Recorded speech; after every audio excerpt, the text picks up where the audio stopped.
Morning.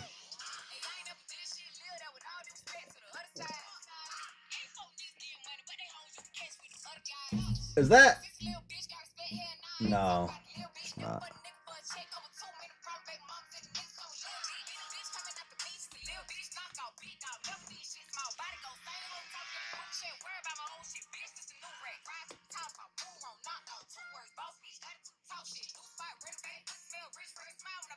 What up?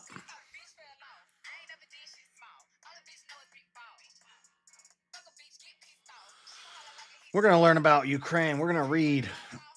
We watched a bunch of stuff. Now I got to read a bunch of stuff and just take notes.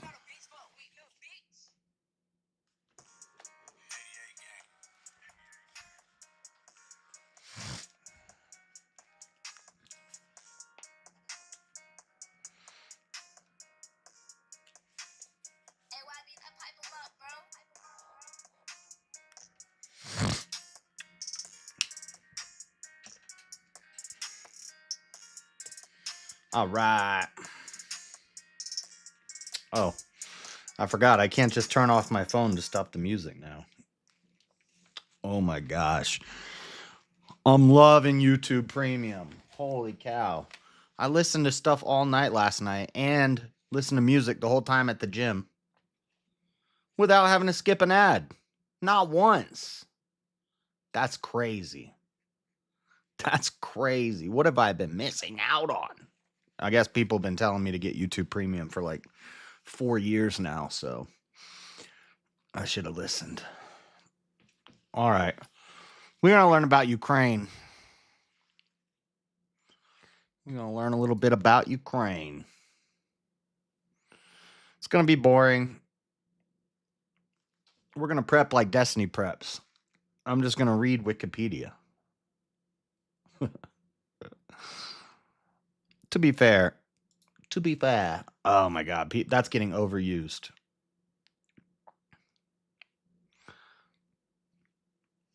To be fair is being overused. I'm not going to say it anymore. Or that's fair. It's not fair. Well, the world's not fair. Come on, Discord. What's taking Discord so long? Did you know there are a bunch of hidden Easter eggs in the app when you click certain things? I don't know. Why don't you just open Discord? What's happening? The Russo-Ukrainian War. The Russo-Ukrainian War. This is what we will learn about today. I am Vladimir Zelensky. I talk much scarier than I look.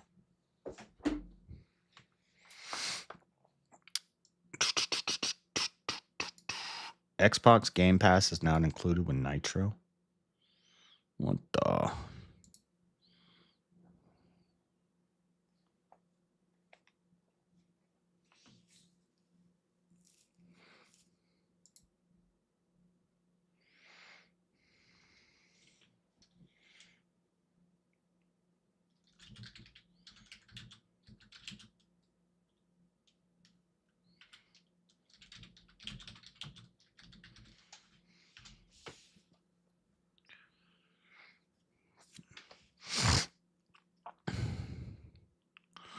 All right. Hold on. Let me share the stream out.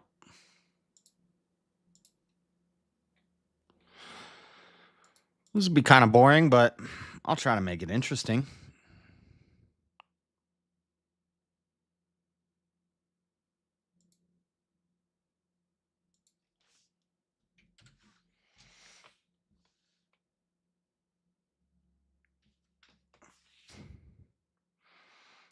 Doom, doom, doom. Doom, doom, doom, doom, doom, doom.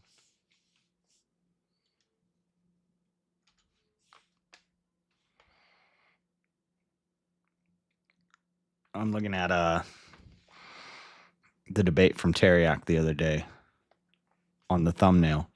I noticed everyone who came in was dogging on that weird Darth guy about anarcho-capitalism and how bad anarcho-capitalism was, but nobody had any critiques for Teriak.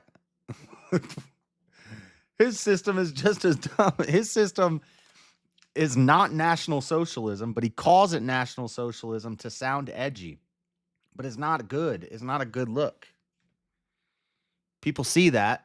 Then they see him wearing a MAGA hat and they think, oh, Nazis support Trump.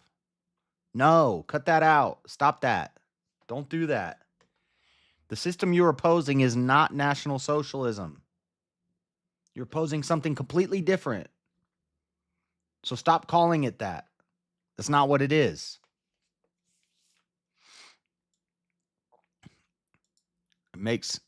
So we got some Irish guy talking about MAGA Nazis. Stupid. It's such a bad look.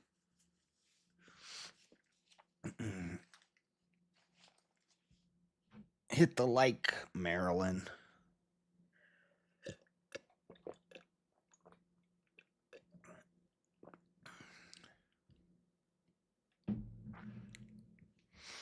Oh, God. 2025 had to make shit bloody. Still on the top to the rain, get muddy. ADHD, don't think shit funny. I guess we'll put this in here too. Pull up in a squad car. Had to get it locked on.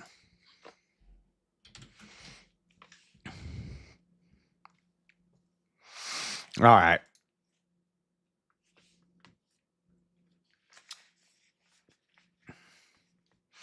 All right. This article is about the ongoing war since 2014. For the escalation since 2022, see Russo-Ukrainian War 2022 to present. For other wars between the two countries, see list of wars between Russia and Ukraine. All right.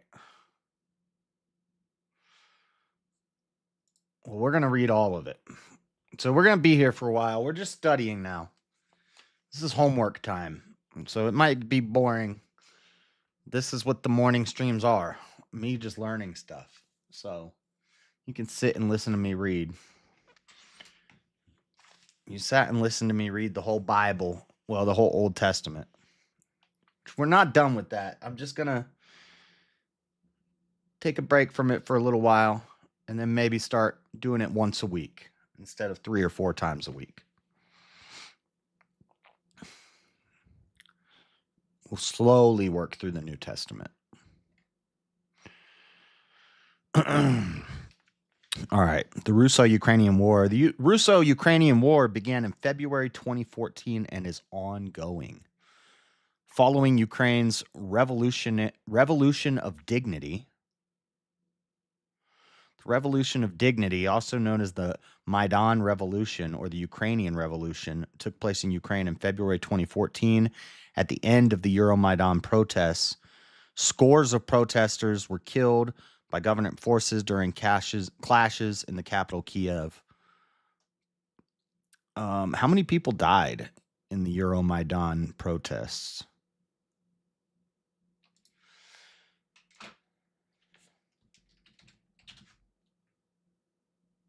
Fear of another war.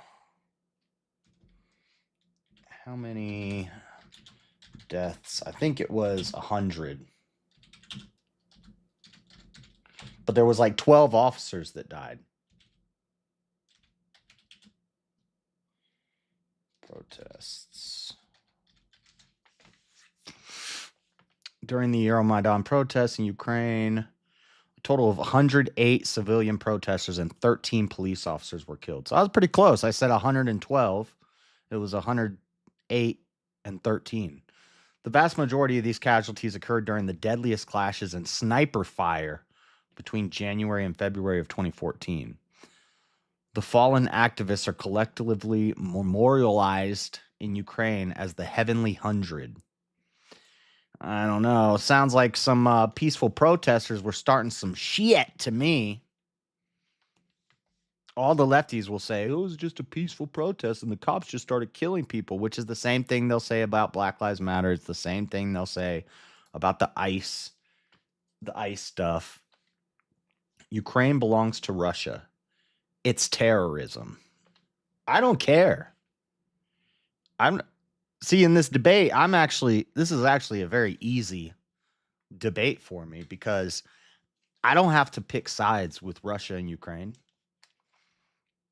I don't have to say I like Putin or support anything Putin's doing. I don't have to say I hate Ukraine. I don't have to say I want either side to win. I don't have to say that I think what Russia did was justified or not. None of that. I don't have to say any of that. All I have to do is say and the topic is the U.S. is obligated to support Ukraine. What that means is I'm obligated to support Ukraine. Tell me why I'm obligated to send money out of my paycheck to Ukraine. Unless you can, what are you going to pull on my heartstrings? People are dying. People, children hurting, dying, all the pumping, you hear them crying. I don't care. People are dying everywhere. Am I obligated to spend all of my money saving people all over the world? I can't do that. No. Am I obligated to send weapons to Ukraine? If I'm obligated to support Ukraine, why am I not obligated to support Russia if Russia's losing the war? Russia has suffered more casualties than Ukraine. Why am I not obligated to support Russia? Am I obligated to support Iran?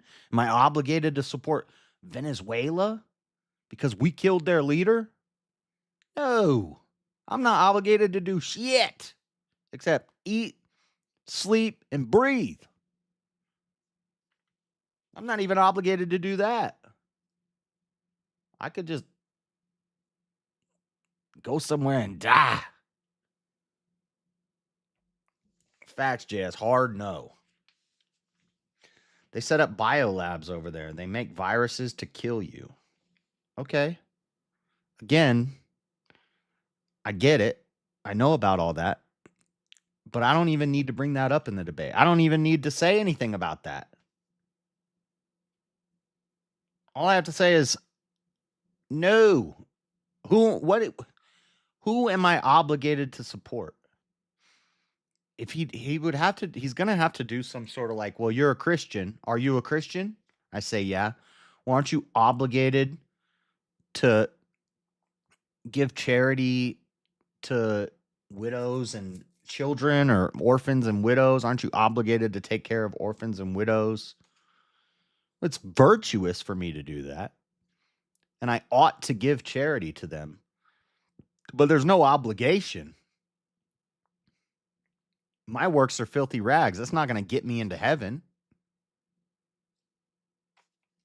Well, if I ain't got no money, I ain't obligated to support nobody. I'm not even obligated to support myself.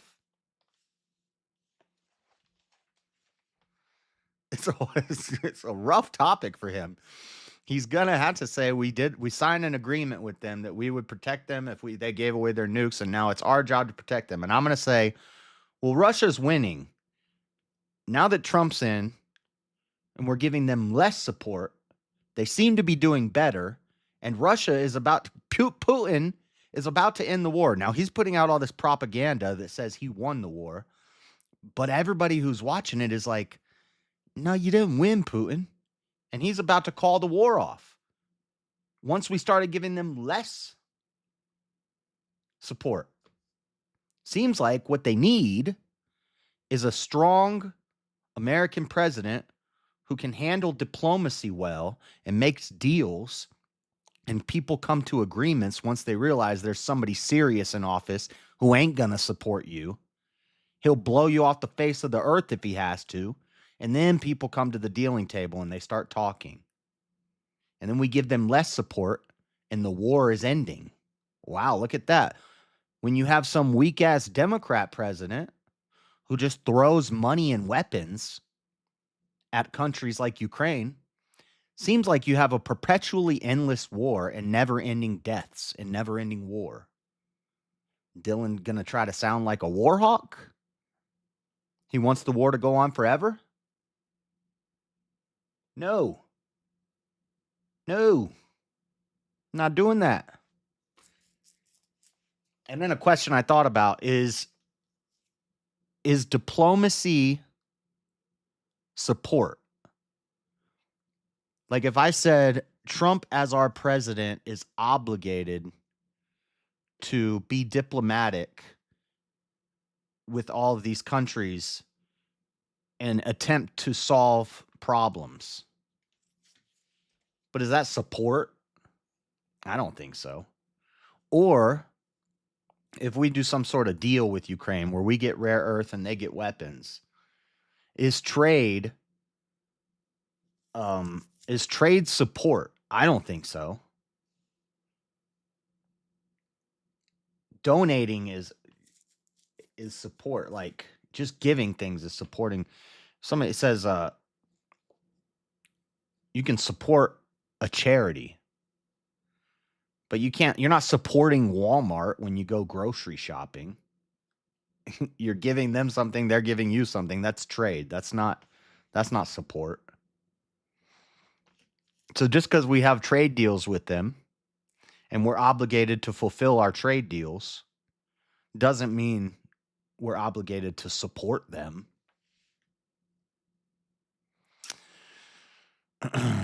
Russia occupied Crimea. Wait, what the heck? Where was I?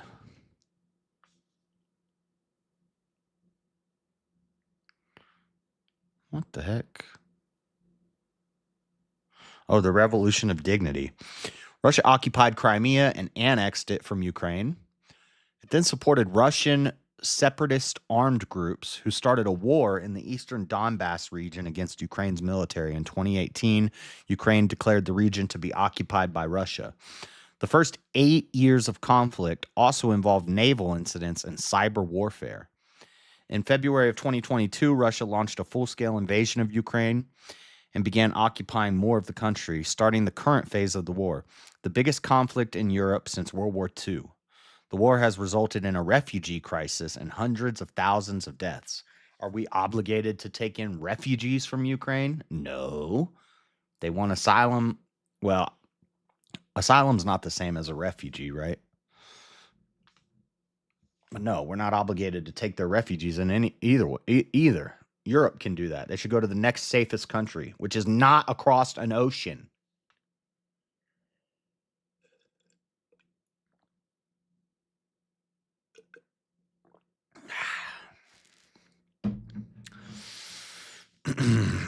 Began occupying more of the country, starting the current phase of the war, blah, blah, blah, blah, blah. Refugee crisis and hundreds of thousands of deaths. In early 2014, the Euromaidan protests led to the Revolution of Dignity and the ousting of Ukraine's pro-Russian president, Viktor Yanukovych. And Yanukovych was friends with Putin, and they were working together.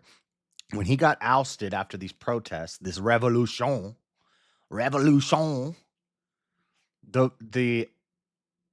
the complaint of the revolution is never the problem. It's the revolutionaries that are the problem. They're not the same thing? Okay. Well, I know with asylum, you need to go to the next safest country. With refugees, I don't know how that works, but they don't need to come to America. I know that much. Revolution ousted Viktor Yanukovych. Immediately after unmarked Russian troops occupied Crimea, in March 2014, Russia annexed Crimea after an illegitimate referendum. Let me see. A disputed referendum concerning the status of Crimea was conducted in the Autonomous Republic of Crimea in the city of Sevastopol on March 16, 2014, after Russian forces seized control of Crimea. Meanwhile, pro-Russian protests began in parts of southeastern Ukraine. Pro-Russian protests in southeastern Ukraine. This is something I have in my notes. in the beginning of this war and still now, they don't even know who's Russian and who's Ukrainian in Ukraine. A lot of the Ukrainians, 1/3, 33% about, support Russia. A third of their population supports Russia. Doesn't even speak Ukrainian. They spell Kiev differently. So this is a long-running problem between Russia and Ukraine, NATO. Why am I obligated to take care of them?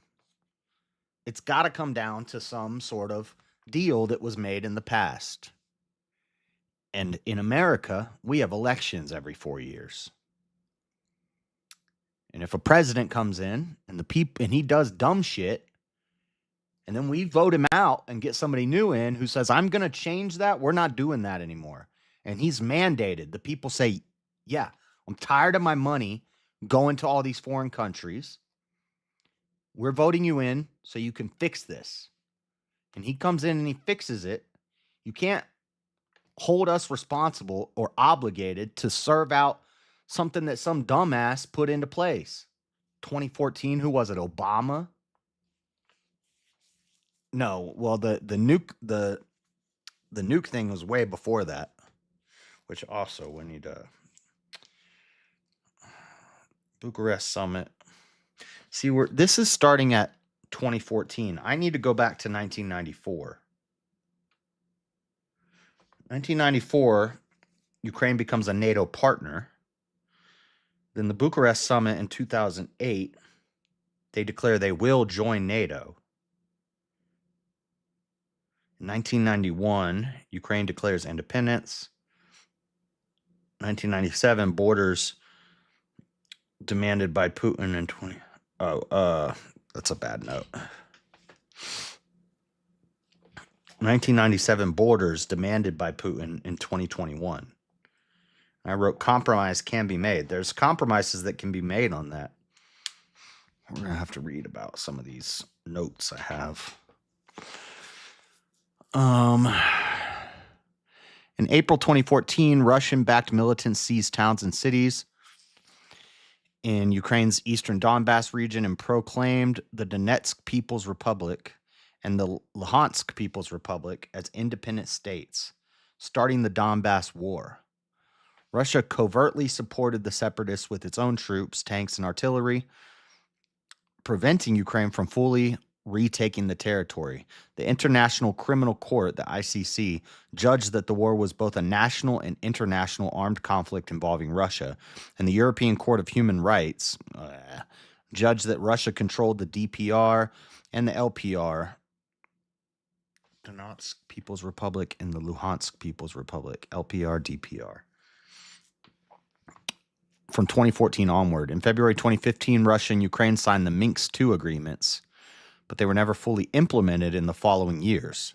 The Donbass War became a static conflict, likened to trench warfare. Ceasefires were repeatedly broken, but the front lines did not move. Okay, we need to open this in a new tab.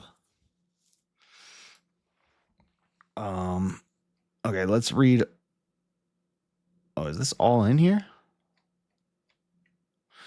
Minsk agreements.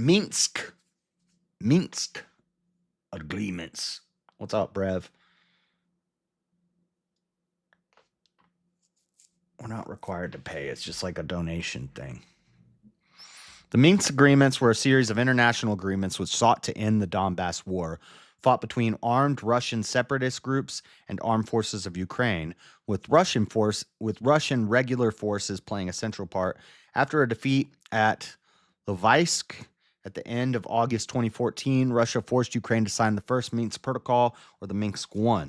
It was drafted by the Trilateral Contact Group on Ukraine, consisting of Ukraine, Russia, and the Organization for Social and Cooperation in Europe, the OSCE, with mediation by the leaders of France and Germany. Angela Merkel, in the so-called Normandy format.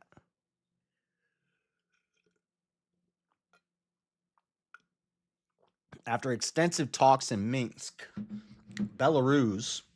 The agreement was signed on 5th September 2014 by representatives of the Trilateral Contact Group and without recognition of their status by the then leaders of the self-proclaimed Donetsk People's Republic and Luhansk People's tongue twister, Luhansk People's Republic. This agreement followed multiple previous attempts to stop the fighting in the region and aimed to implement an immediate ceasefire. The agreement failed to stop fighting. At the start of January 2015, Russia sent another large batch of its regular military following the Russian victory at Donetsk International Airport. In defiance of the protocol, Russia repeated its pattern of August 2014, invaded with fresh forces and attacked Ukrainian forces at Debaltseve, where Ukraine suffered a major defeat and was forced to sign a package of measures for the implementation of the Minsk agreements, or Minsk II, which was signed on the 12th of February 2015. This agreement consisted of a package of members including a ceasefire, withdrawal of heavy weapons from the front line, release of prisoners of war, constitutional reform in Ukraine granting self-government to certain areas of Donbass and restoring control of the state border to the Ukrainian government. While fighting subsided following the agreement's signing, it never ended completely, and the agreement's provisions were never fully implemented. The former German Foreign Minister, Frank-Walter Steinmeier, suggested a mechanism of granting an autonomy to eastern Donbass only after the OSCE certified that the local elections had followed international standards called the Steinmeier Formula. OSCE. OSCE, Organization for Security and Cooperation in Europe.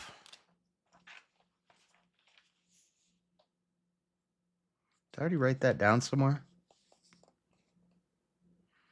OSCE, Organization for Security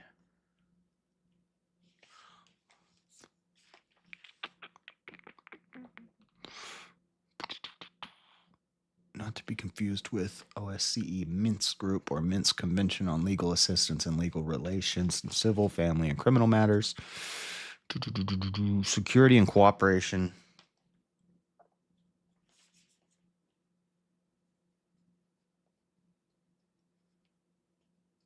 in Europe.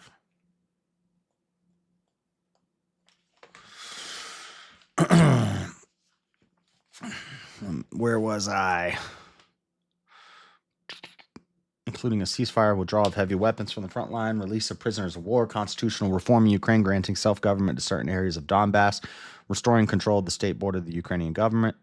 While fighting subsided following the agreement signing, it never ended completely, and the agreement's provisions were never fully implemented. The former German Foreign Minister, Frank-Walter Steinmeier, suggested a mechanism of... I already read this. Amid rising tensions between Russia and Ukraine in early 2022, Russia officially recognized the DPR and LPR on 21st February 2022.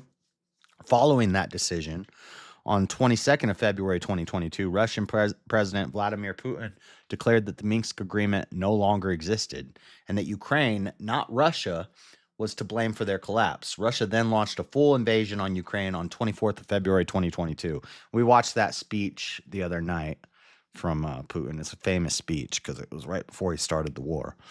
In February 2014, the Russian military covertly attacked and occupied Ukrainian Crimea.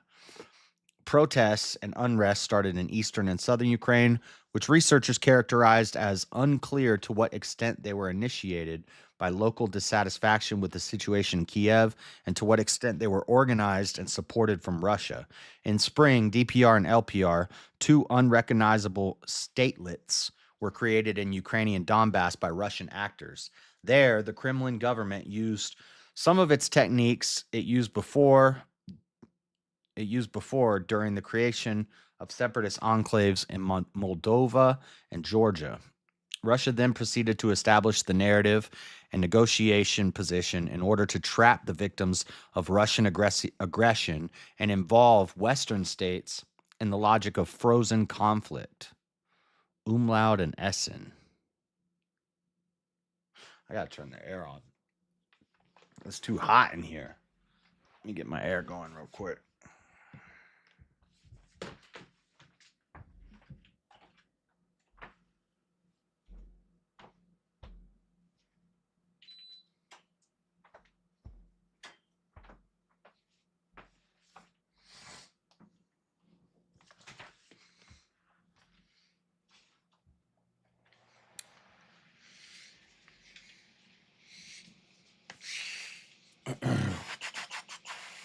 Minsk 2 agreement.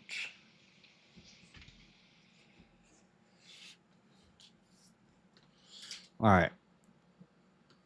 In summer of 2014, Ukraine launched a counteroffensive during which it initially reclaimed large parts of lost territory.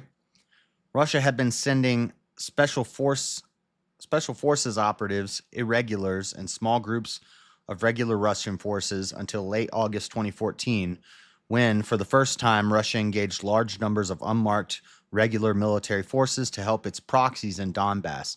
After losing the Battle of Lovaisk, Ukraine was forced to sign the Minsk Protocol, or Minsk I.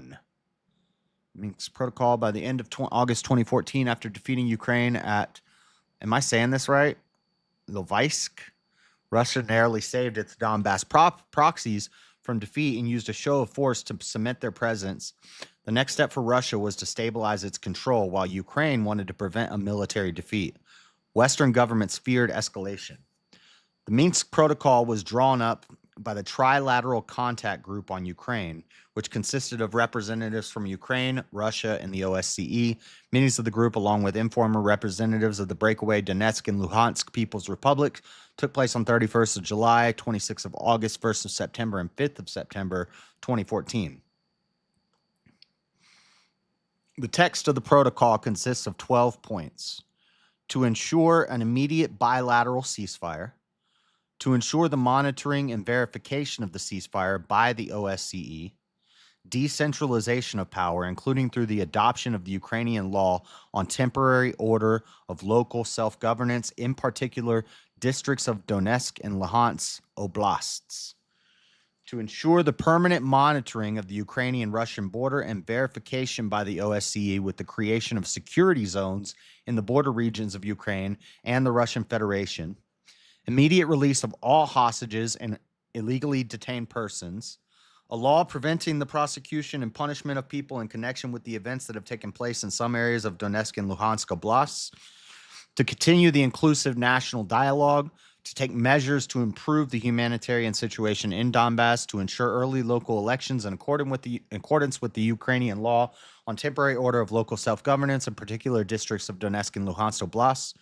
to withdraw illegal armed guards and military equipment, as well as fighters and mercenaries from the territory of Ukraine, to adopt a program of economic recovery and reconstruction for the Donbass region, and to provide personal security for participants in the consultations. The signatories, following representatives, signed the document: Swiss diplomat, former president of Ukraine,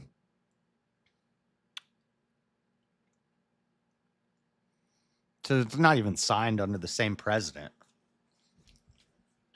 and the Russian ambassador to Ukraine and Russia representative Mikhail Zurabov, envoys of so-called DPR and LPR, Alexander Zakharchenko and Igor Plotnitsky, also signed the protocol with their self-declared functions mentioned. In the weeks after,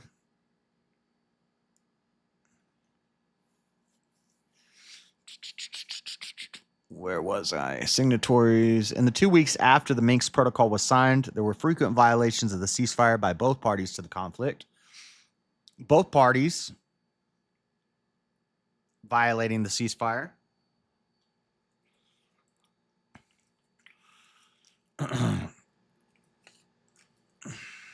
Talks continued in Minsk, and a follow-up to the Minsk Protocol was agreed to on 19th of September 2014. This memorandum clarified the implementation of the protocol. Amongst some of the peacemaking measures agreed to were to ban flights by combat aircraft over the security zone, to withdraw all foreign mercenaries from the conflict zone, to ban offensive operations. That's pretty vague.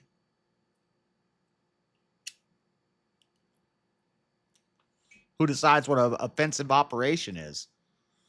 To pull heavy weaponry 15 kilometers back on each side of the line of contact, creating a 30-kilometer buffer zone. To task the OSCE Special Monitoring Mission to Ukraine with monitoring implementation of Minsk Protocol. Efficacy. After the conclusion of protocol and memorandum, a fragile ceasefire was established. However, even although the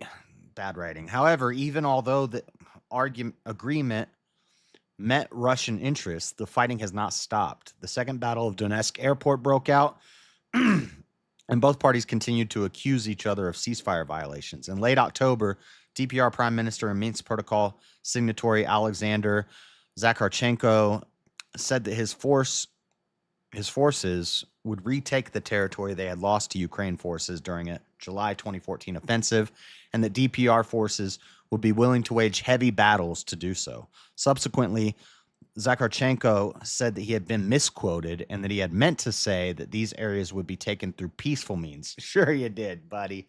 Sure you got misquoted. I believe that.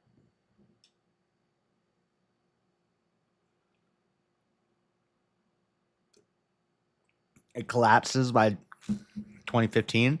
The protocol and memorandum did not stop the war in the east of Ukraine. By January 2015, the Minsk Protocol ceasefire had completely collapsed following the Russian victory at Donetsk International Airport.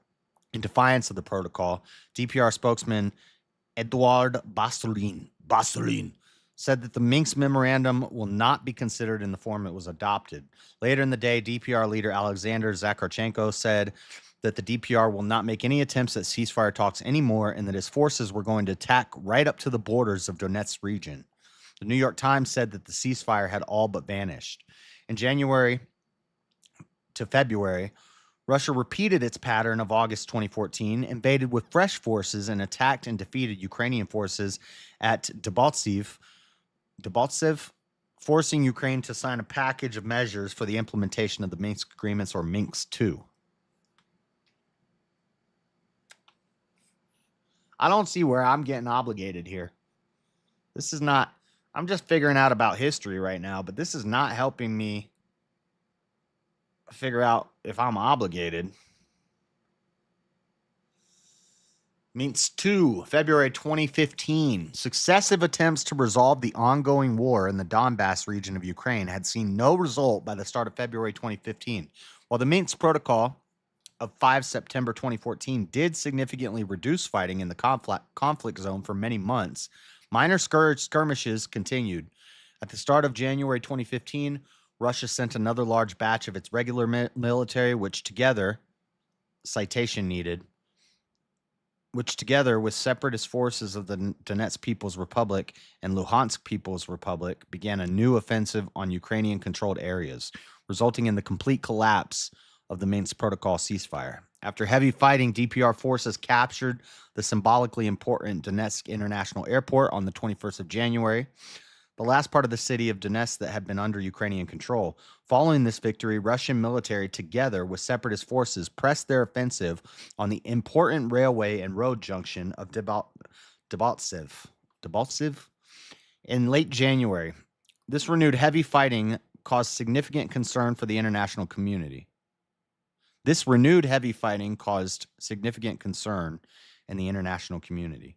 Ukraine suffered another devastating defeat. French President François Hollande and German Chancellor Angela Merkel put forth a new peace plan on the 7th of February. Okay. Text of the agreement. There's a lot here. Immediate full ceasefire in Donetsk and Luhansk. Pull out all heavy weapons by both sides, equal distance, with the aim of creating a security zone. So this is very similar to Minsk I so far. Effective monitoring and verification of ceasefire regime and pull out of heavy weapons by OSCE will be provided from the first day of the pullout, using all necessary technical means such as satellites, drones, radio location systems, etc. On the first day after the pullout, a dialogue is to start on modalities of conducting local elections in accordance with the Ukrainian legislation and the law of Ukraine on temporary order of local self-governance in particular districts of Donetsk and Luhansk Oblasts, and also about the future of these districts based on the above-mentioned law. Without delays, but no later than 30 days from the date of signing of this document, a resolution has been approved by the Verkhovna Rada of Ukraine, indicating the territory which falls under the special regime in accordance with the law and temporary order of local self-governance, in particular districts of Donetsk and Luhansk Oblast, based in this line set up by the Minsk Memorandum as of 19 September 2014. Provide pardon and amnesty by way of enacting a law that forbids persecution and punishment of persons in relation to events that took place in particular districts of Donetsk and Luhansk Oblast in Ukraine. Provide release and exchange of all hostages and illegally held persons based on a principle of all for all. This process has to end at the latest on the 5th day after the pullout of weapons. Provide safe access, delivery, storage, and distribution of humanitarian aid to the needy based on an international mechanism. You see, I didn't sign up for that. Define modalities of a full restoration of social and economic connections, including social transfers, such as payments of pensions and other payments, income and revenue, timely payment of communal bills, restoration of tax payments within the framework of Ukrainian legal field. With this aim, Ukraine will restore management over the segment of its banking systems in districts affected by the conflict, and possibly an international mechanism will be established to ease such transactions. Okay. So there's more points in this one. Intensify the work of the Trilateral Contact Group, including through the establishment of working groups for the implementation of relevant aspects of the Minsk agreements that will reflect the composition of the Trilateral Contact Group. 4 signatories, once again, a Russian ambassador, the former president of Ukraine, not even the current. Who was the current president at the time? A different former president, a Swiss diplomat, and separatist leaders, Alexander Zakharchenko and Igor Plotnitsky. Reactions. The new package, commonly referred to as Minsk II, was criticized for being highly complicated and extremely fragile.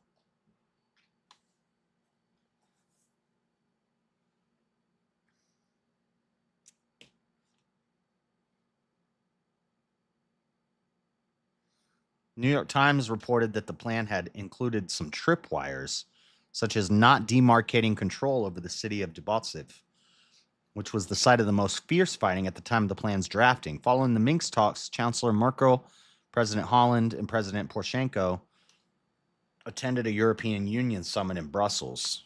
At the summit, the Minsk participants briefed EU leaders about the talks. During the briefing, they said that President Putin had tried to delay the implementation of a ceasefire by 10 days so as to force Ukrainian troops to Debaltseve to surrender their positions. For his part, President Putin said that Debaltseve defenders were encircled and that the separatists expected them to lay down their arms and cease resistance.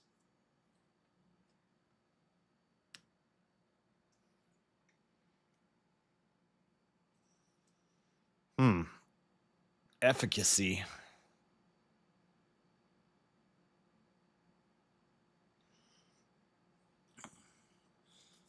Highly complicated and extremely fragile.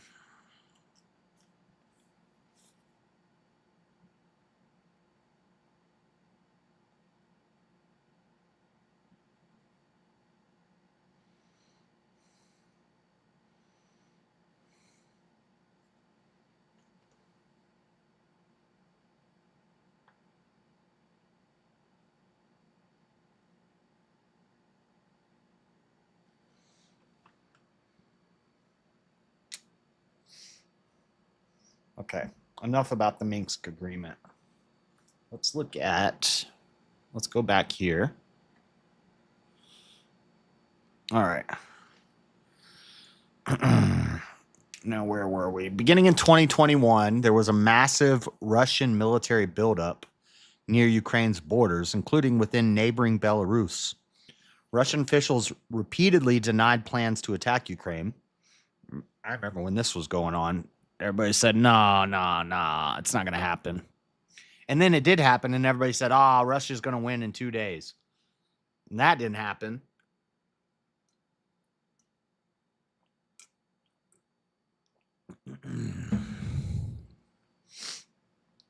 Russian officials repeatedly denied plans to attack Ukraine. Russia's President Vladimir Putin voiced expansionist views and challenged Ukraine's right to exist. Right to exist. I have a right to exist. Hold on. I'll be right back.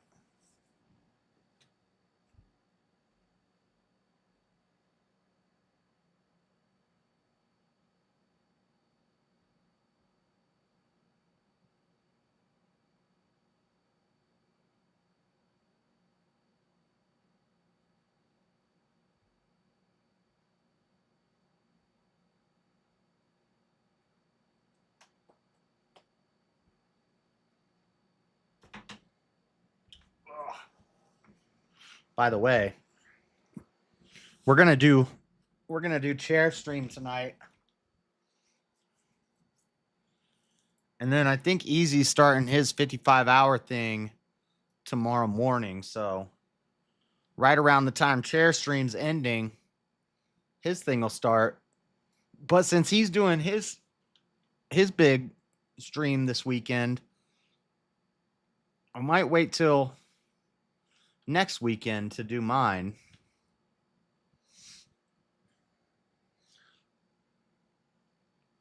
I don't know. Or should I do it at the same time? What do you guys think? Should I do my 6,000 celebration 24-hour stream on the same weekend that he's doing his 55-hour 10K stream? Or should I wait till the following week? What do you think? I need pictures, screenshots, TCIM screenshots. I need. What do I need? This one? Yeah, this one. Edit.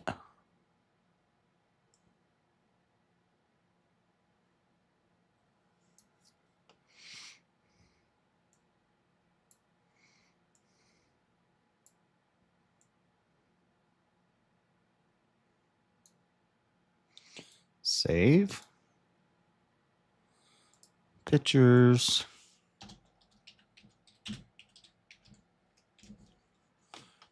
Got that. I need one more. The other one is up here.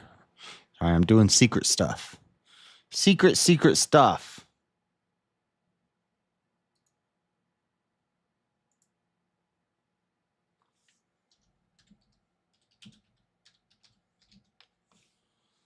Now, I should have everything I need for that.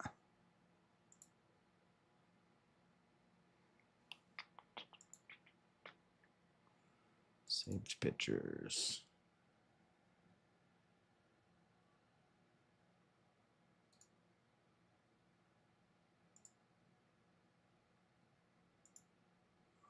One.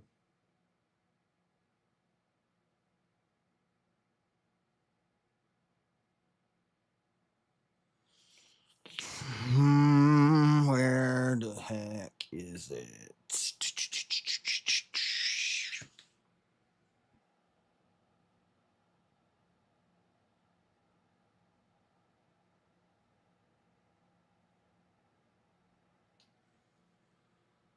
Why do I only see one in here?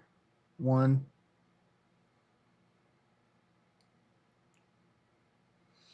Oh, the other one's going to be saved in screenshots.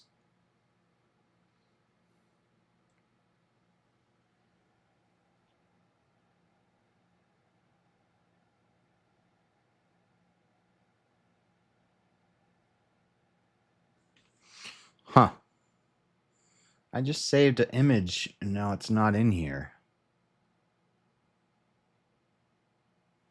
The heck?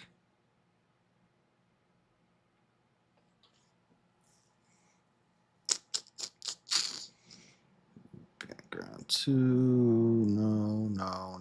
Where the heck did it go?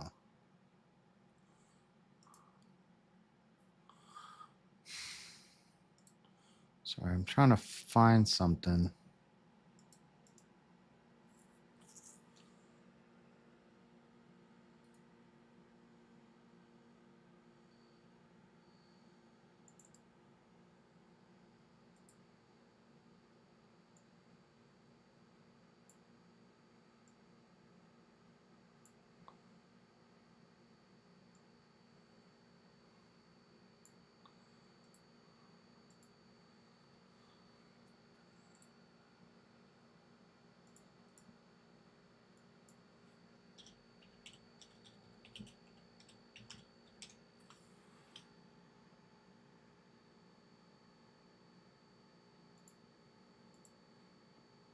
How's everybody doing? Sorry, I'm putting something together real quick. 1, 2. Now, where's the last one?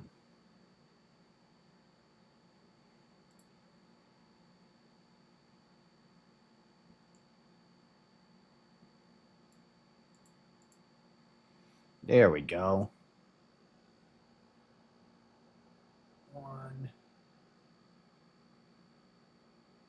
2, 3. Cool. Now I gotta figure out how to put images.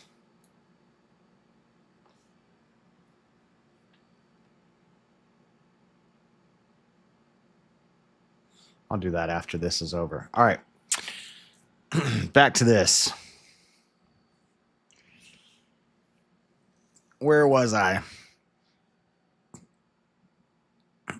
Biggest conflict of 2021.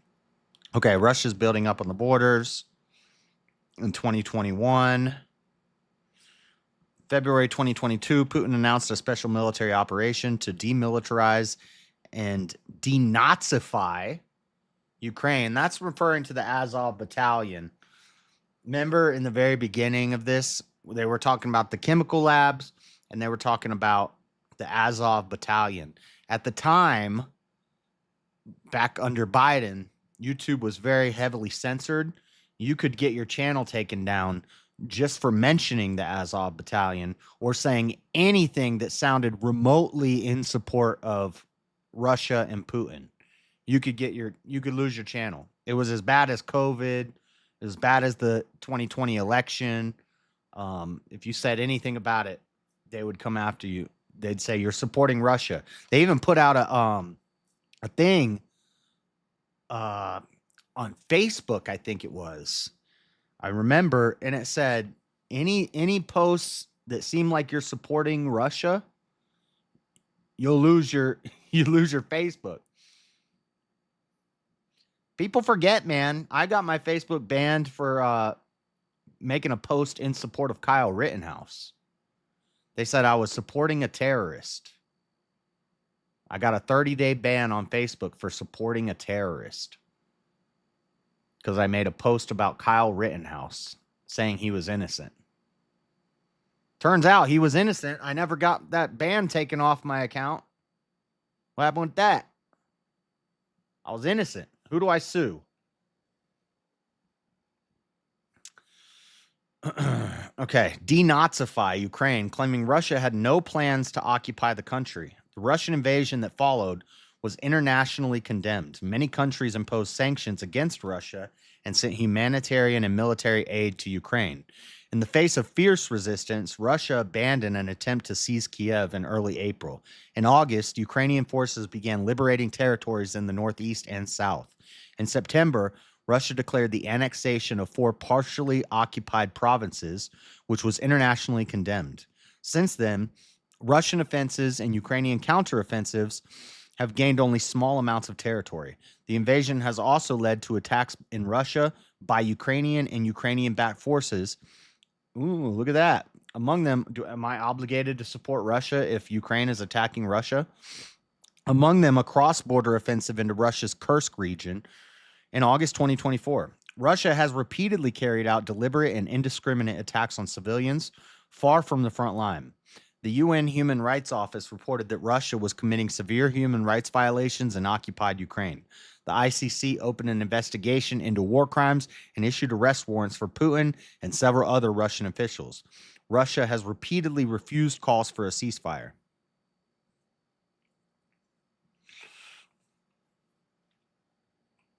What did you think of RFK Jr. on handling snakes? I have no idea.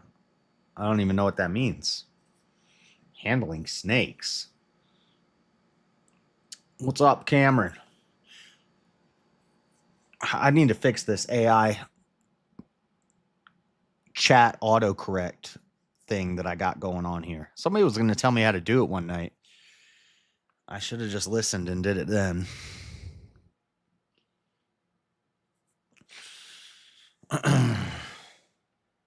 Sent me a Facebook message.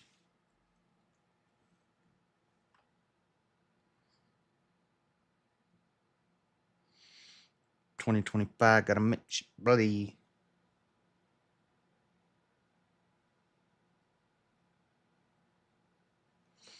Still outside till the rain get muddy.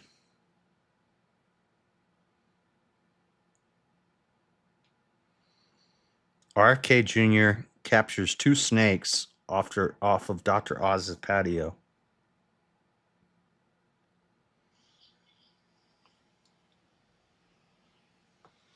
What are they? They're just little black racers. He got him. Oh, it got his tie. They were having sex. Yeah.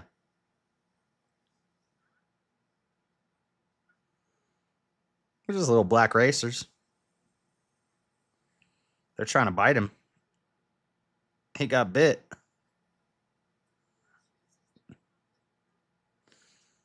Grab their head, RFK. What are you doing? Pause. At the beach. That's pretty cool. RFK is a G. He ain't scared. He ain't scared. Yeah, they bit him a couple times. He didn't even care. He's just laughing. You know, Biden couldn't do that. All right. Russia-NATO relations and the Orange Revolution. Now we're going backwards in time a little bit.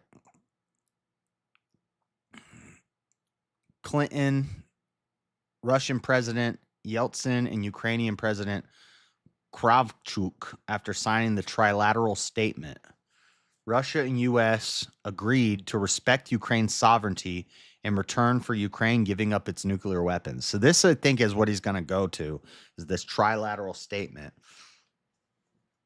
What do I give a shit what Clinton did more than 20 years? 1994?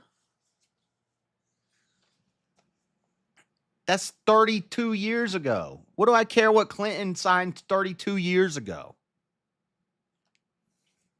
Are we forever obligated to that? My notes are all out of order here. Trilateral Commission.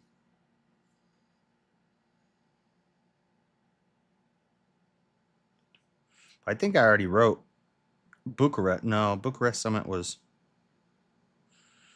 Okay, so 1994 is the same year that Ukraine became a NATO partner.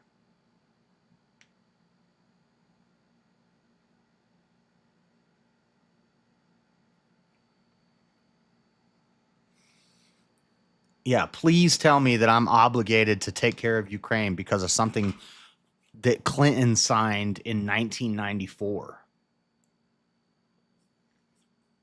How long am I obligated? I'm a grown-ass man. I was a little kid then. I didn't vote for that. After the dissolution of the Soviet Union in 1991, Ukraine and Russia maintained ties. In 1994, Ukraine signed the Treaty on the Non-Proliferation of Nuclear Weapons and agreed to give up the former Soviet nuclear weapons in Ukraine. So they're not, it was Soviet weapons. It wasn't Ukrainian weapons. Ukraine wasn't even a damn thing yet. It was Soviet weapons. Everybody should have had to give up Soviet weapons. Soviet Union's been dissolved and defeated. Dude was stuck on a space station for a year when that happened. I don't know what that has to do with anything. It's just interesting. Because the USSR had a space station. When the USSR dissolved, the guy that was on the space station got stuck up there for like 322 days or something. They can't even get this guy off the thing, but we're divvying up their nukes? No. America should get all those nukes. Actually, I don't know who they went to. They probably partially did go to America. Where did they go to? Agreed to give up the former Soviet nuclear weapons in Ukraine. In return, Russia, the United Kingdom, and the United States agreed to uphold the territorial integrity and independence of Ukraine through the Budapest Memorandum on Security Assurances. In 1997, Russia signed the NATO-Russia Founding Act. 1997. Do I have that? Borders. But in 1997, oh, no.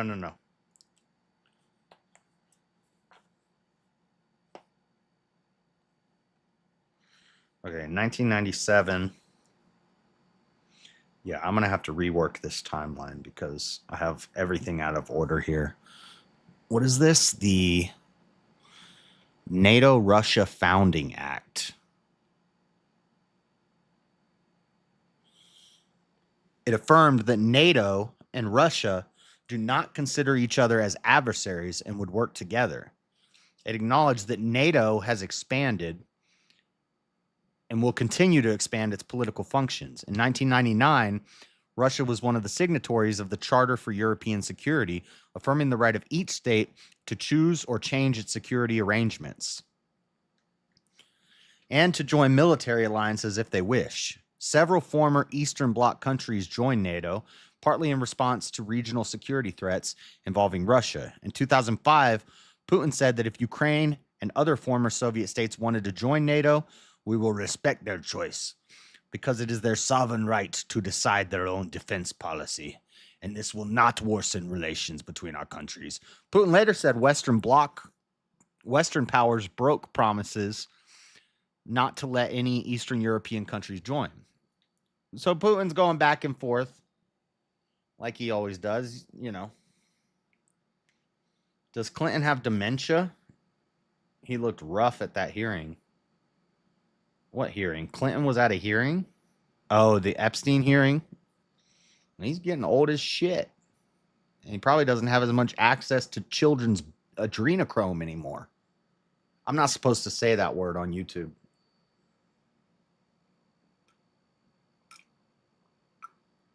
That was a joke, YouTube. That was a joke. Okay? I don't think they're actually living off of the souls of children forever. It's a joke.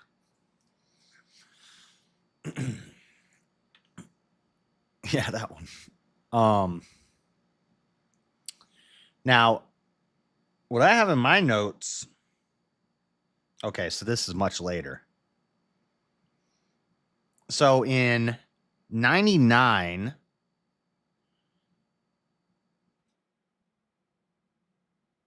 In 99, Putin is saying it's okay if some of these Eastern Bloc or some of these Western nations want to, or some of the Eastern Bloc nations want to join NATO.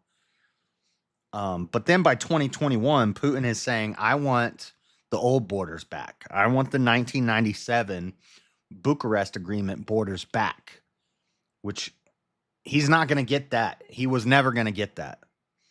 And that's why I wrote there could be compromises made. Maintain the buffer zone, Ukraine, the borderland, being the borderland, but you're not going to get Poland out of NATO. That's not going to happen, Putin. Maybe the Baltic region, those two countries. Which countries are those? I need to know that.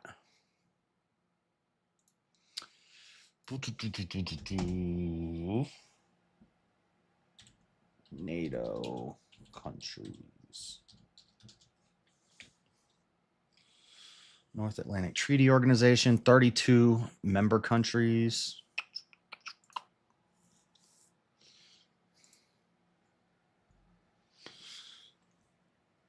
These two. Latvia and... Nope, I just want the map bigger. I don't want to go to the website. Just make the map bigger.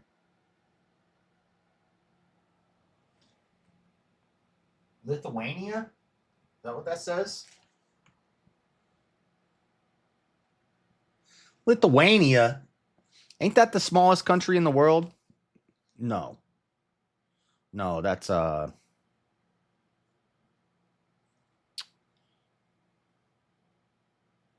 where I need a bigger map. I can't see this.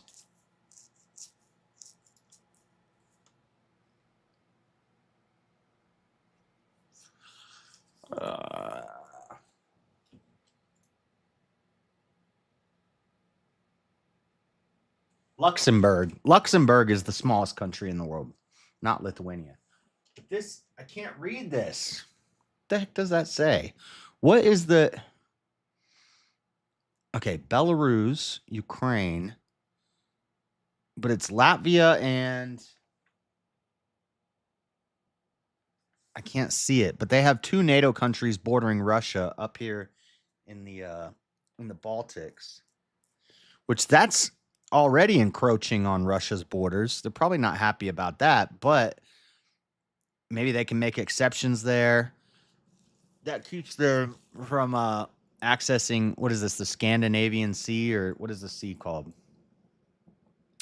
We're doing geography today.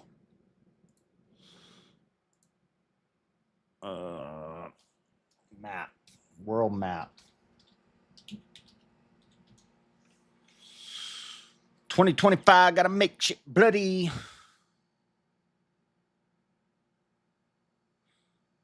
Just bring up Google Earth.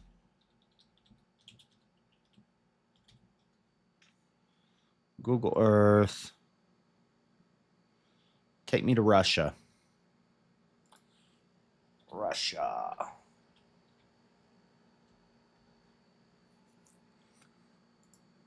Thank you. Okay. Give me a... I don't want a topographical map. I want a... What do you call it? No. Play random. No. No. How do I do this? Show grid lines, historical imagery, base map settings. How do I make it a... Ah, here we go. Clean exploration. I want this type of map.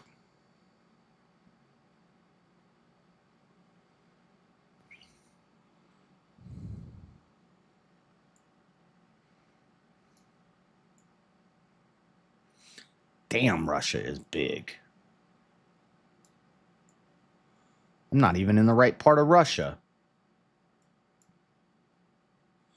Okay, it is Lithuania. Estonia, Lithuania, and Latvia.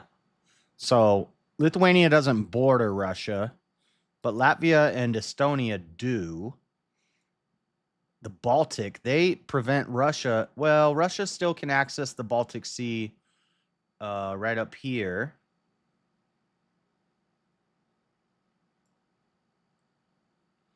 So see, Estonia and Latvia are NATO countries. And this is the border of Russia. And then Minsk is the capital of Belarus. They're staying neutral. They're not joining NATO yet. But Ukraine, along with Georgia, are causing problems. Because already you see Latvia and Estonia are cutting off Russia's access to the Baltic Sea, which does have, you know, access to the oceans and to the trade routes through there. I'm sure there's a lot of trade routes through the Baltic Sea that Russia would like more access to, but they still have access right here. All of this, St. Petersburg, their capital city, still has access to the Baltic Sea, the Gulf of Finland. So Latvia and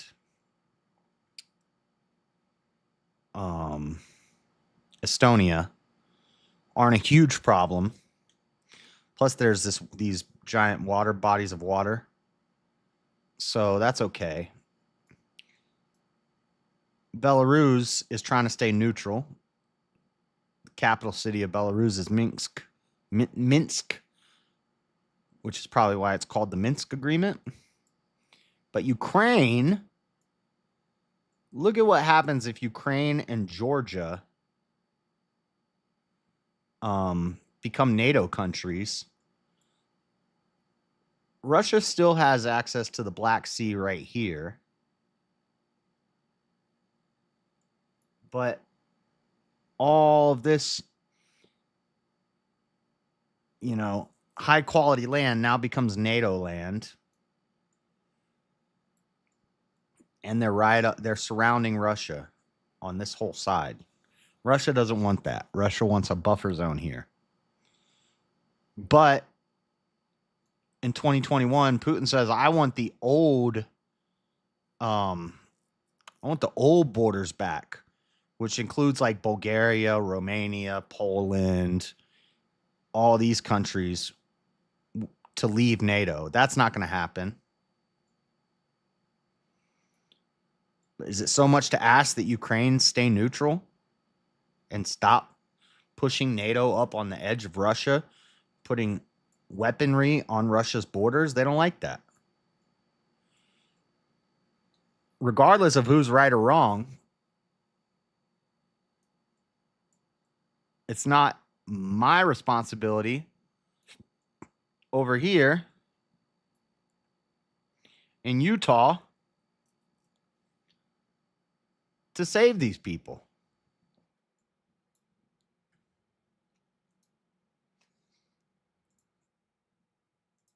All right. Russian food is interesting. What do Russian people eat? So much damn info. I'm just going to let him talk, and he's the knowledgeable one on all the info. I'll just let him talk. And I'll just keep repeating the same thing. Tell me why that's my responsibility. It's not. Let's see. Budapest Memorandum. Charter Eastern Bloc join NATO. Putin later said Western powers broke promises not to let any Eastern European countries join. In 2004, Ukrainian presidential election was controversial. During the election campaign, pro-Western opposition candidate Viktor Yushchenko was poisoned by TCDD dioxin. He later accused Russia of involvement. The more Russia-friendly candidate, Viktor Yanukovych, was declared the winner, despite allegations of vote rigging by election observers. During a 2-month period, and this is 2004, okay, so Yanukovych stays president until the Euromaidan protests start. Okay, and then that's when they oust him and they bring in their puppet Zelensky. During a 2-month period, which became known as the Orange Revolution, large peaceful protests successfully challenged the outcome. And the Supreme Court of Ukraine annulled the result due to widespread electoral fraud. A rerun election was won by Yushchenko.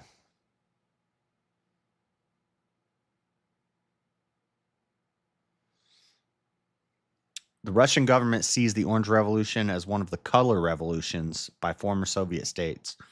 According to Anthony Kordsman, Russian military officers viewed such color revolutions as attempts by the U.S. and European countries to undermine Russia. Color revolutions are a series of often nonviolent protests and accompanying changes of government and society taking place in post-Soviet states in the former Yugoslavia during the 21st century. The aim of the color revolution is to establish Western-style democracies. The color revolutions. Russia said no bueno. At the 2008 Bucharest summit, Ukraine and Georgia sought to join NATO, but NATO members were split. Western European countries opposed offering membership action plans, MAPs. Now MAP means something different. To Ukraine and Georgia, fearing it would unsettle Russia. Yeah, you had the right plan. See, you were smart in 2008.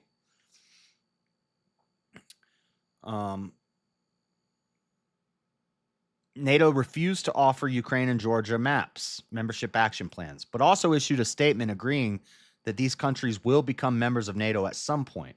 Putin strongly opposed their NATO membership bids. So this is 2008 Bucharest summit. That's when they said Ukraine will one day join NATO. And then they became 1994 they became NATO partners. 2008 Bucharest summit, they start saying they will join NATO one day. Russia don't like that.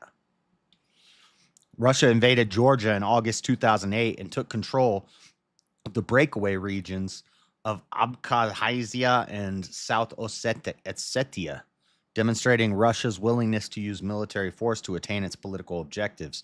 Political scientist Paul Dianery says the United States was accused of appeasement and naivete over its reaction to the invasion.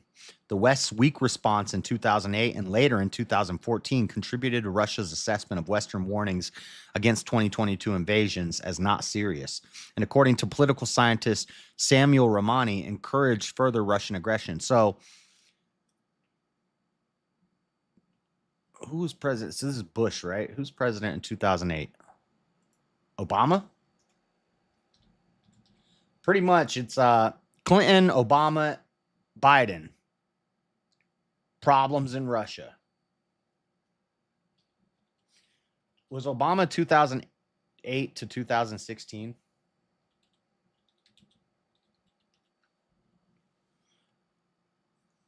Mm, 2009 to 2017. Close, though.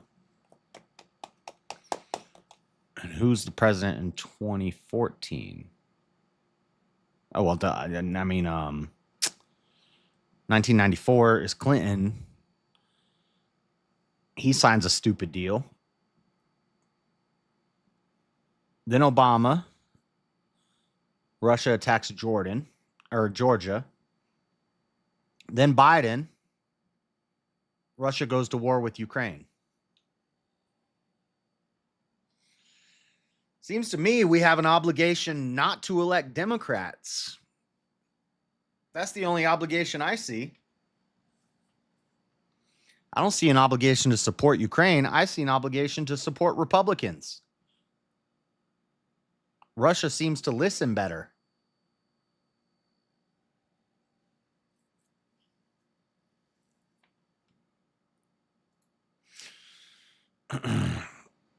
I need water, man.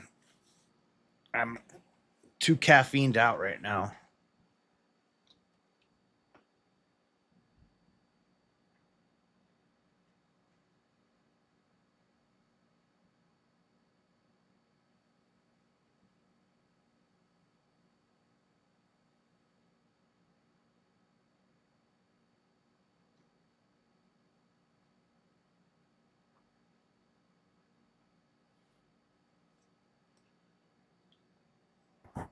Ugh.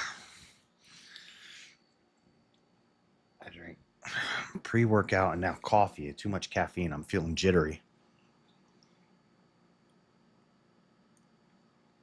All right. According to police, where was I? United States was accused of appeasement of naivete over its reaction to Venezuela. West's weak response contributed Russia's assessment of Western warnings against 2022 invasion is not serious. And according to political scientist Samuel Romani, encouraged further Russian aggression. All right. Euromaidan and the Revolution of Dignity. Viktor Yanukovych won the 2010 Ukrainian presidential election. So wait. So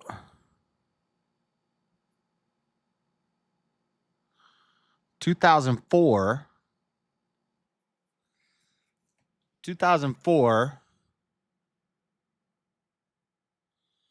Yanukovych wins. They have the Orange Revolution. They overturn the election and they bring in Yushchenko.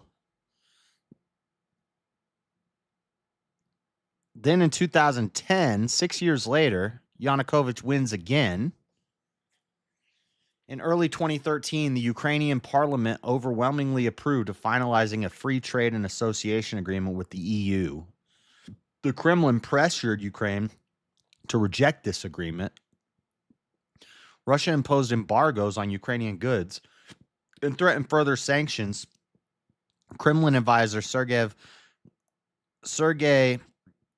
Glaziev warned that Russia might no longer acknowledge Ukraine's borders if the agreement was signed.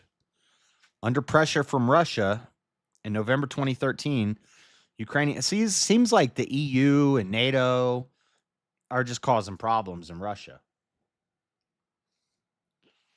When does America join NATO?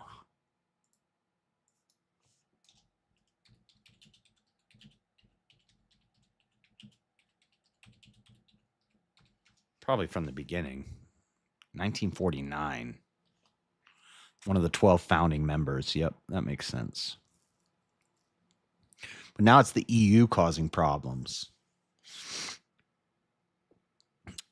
The Kremlin pressured Ukraine to reject this agreement, imposed embargoes. Under pressure from Russia in November 2013, Ukrainian President Yanukovych suddenly withdrew from signing the agreement. This sparked a wave of massive protests known as the Euromaidan. The protesters opposed Russian interference, government corruption, abuse of power, and human rights violations, including new anti-protest laws. The protesters led to the Revolution of Dignity on 28th of January 2014. Ukraine's government resigned on the 18th to 20th of February. More than 100 protesters were killed. So most of that happened in 2 days. And clashes with Berkut special riot police. Most were shot by the Berkut.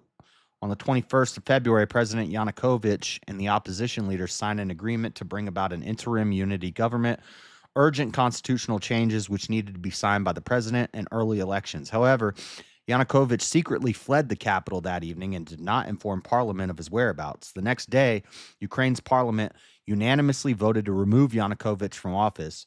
About 73% of the parliament and members of all parties voted to remove him, including members of his own party and of the pro-Russian Communist Party.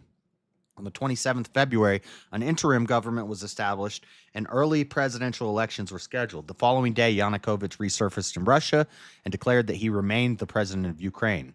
Some political leaders in the mainly Russian-speaking eastern region declared continuing loyalty to Yanukovych. From late February 2014, demonstrations by pro-Russian separatist and counter-revolutionary groups took place in several cities in eastern and southern Ukraine. Most of the protests were in the Donbass region, made up of Donetsk Oblast and Luhansk Oblast. In the last census, the population of Donbass was about 58% ethnic Ukrainian and 38% ethnic Russian.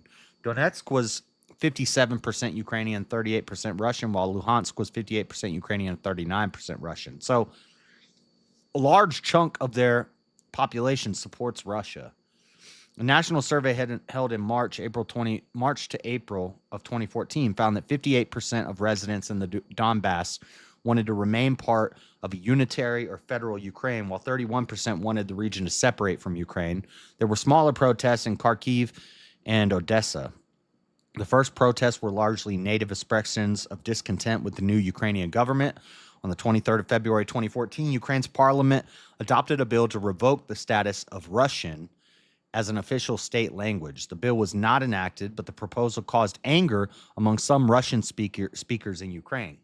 In the last sentence, 75% of the people in Donetsk Oblast and 69% of the people in Luhansk Oblast had Russian as their mother tongue, although most Ukrainian citizens spoke both Ukrainian and Russian. These regions mostly consumed Russia-based media, which promoted the narrative that Ukraine's new government was an illegitimate fascist junta and that ethnic Russians were in imminent danger. So see, there's a civil war happening on the edge, on the verge of happening in Ukraine. Do I have an obligation to help Ukraine if they have a civil war? No.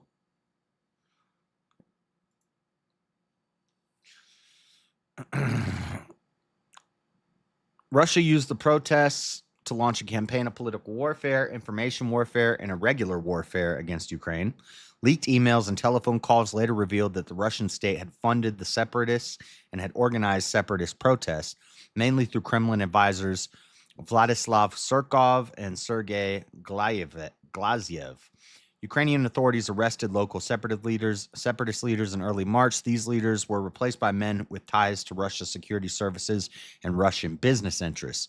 On the 6th of April 2014, hundreds of masked men stormed and seized weapons from the security service buildings in the cities of Donetsk and Luhansk. Protesters then stormed and occupied the Donetsk regional government headquarters, raising the Russian flag and demanding a referendum on joining Russia. The next day, the activists held a meeting in the building and proclaimed the Donetsk People's Republic an independent state. On the 29th of April, armed pro-Russian activists stormed and occupied the Luhansk regional government headquarters, proclaiming the Luhansk People's Republic. Okay. Russian annexation. I can't keep reading this forever. There's a whole lot here. Where are we at? War in the Donbass, 2014 to 2021. Russian annexation of Crimea in 2014. Crimea River. Ooh. I need to read all this stuff too, but I might save that for tomorrow. There's a lot of information. I don't think I really need to know all this information, though. I just want to. So that I'm educated, even though I'm just reading Wikipedia. But a lot of this stuff I remember happening, so.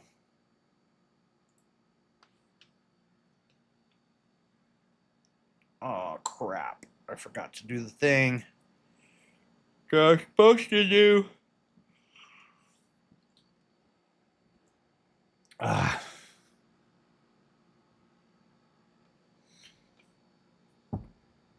Okay, we've read enough. Let's listen to something.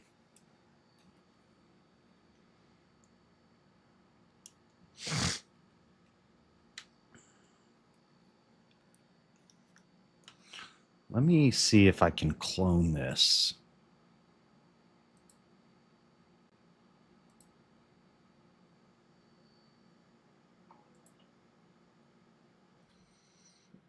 Now, if I go here, studio mode, so you guys can't see what I'm doing over here.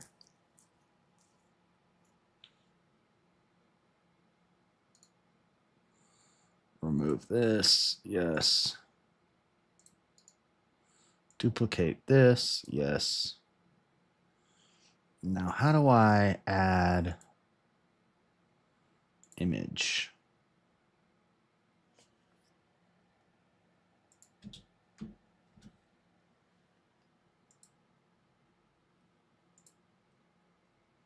Browse pictures, save pictures.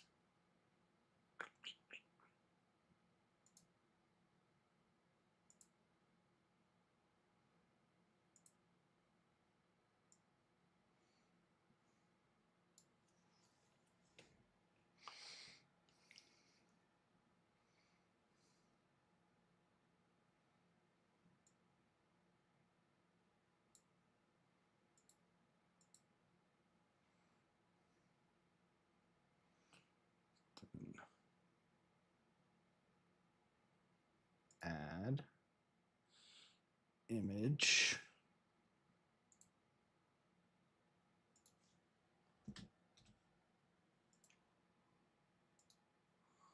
Browse. And get this one.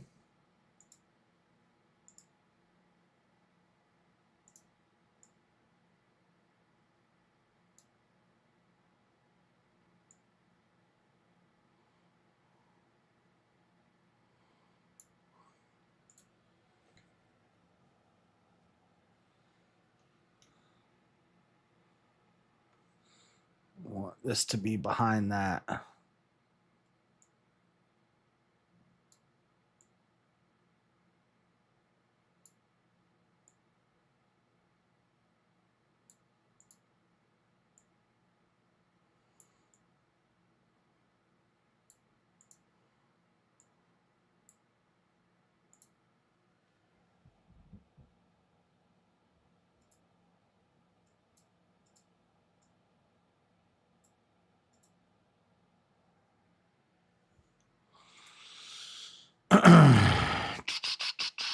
Uno más.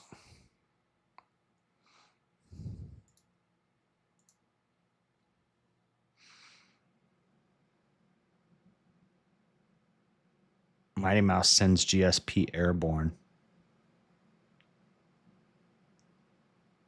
The heck?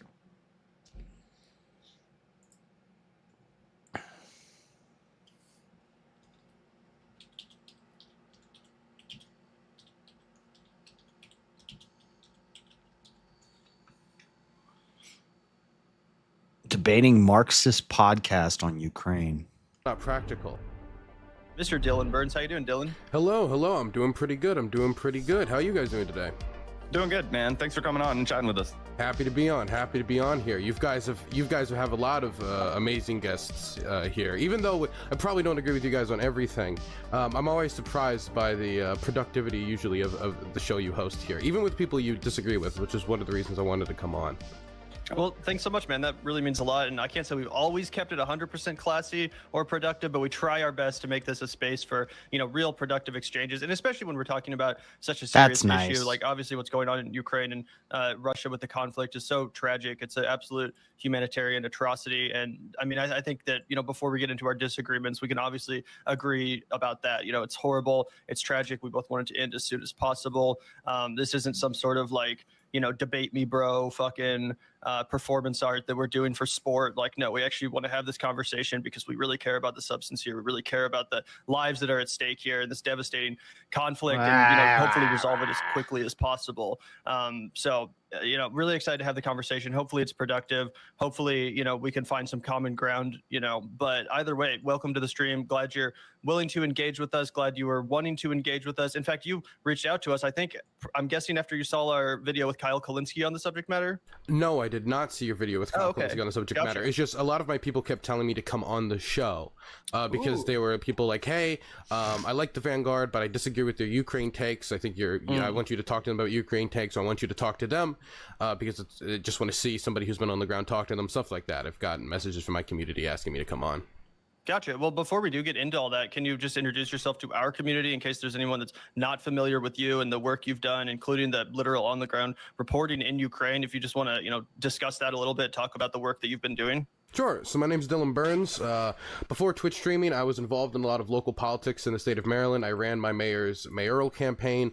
I was involved in the Mike Gravel campaign, which even if I think like a lot of my politics have changed since I worked on the Mike Gravel campaign, I still think the work I did there was really good, and a lot of really good activists came from that campaign and learned a lot of skills from working with other people their age on developing a presidential campaign. I've advised a few congressional campaigns on the issue of foreign policy, but what most people know me for is my online stuff. Like, I hosted the Hippy Dippy Roundtable, which was the #1 Twitch political debate show for almost like 2 years before I closed it down because I went to Ukraine.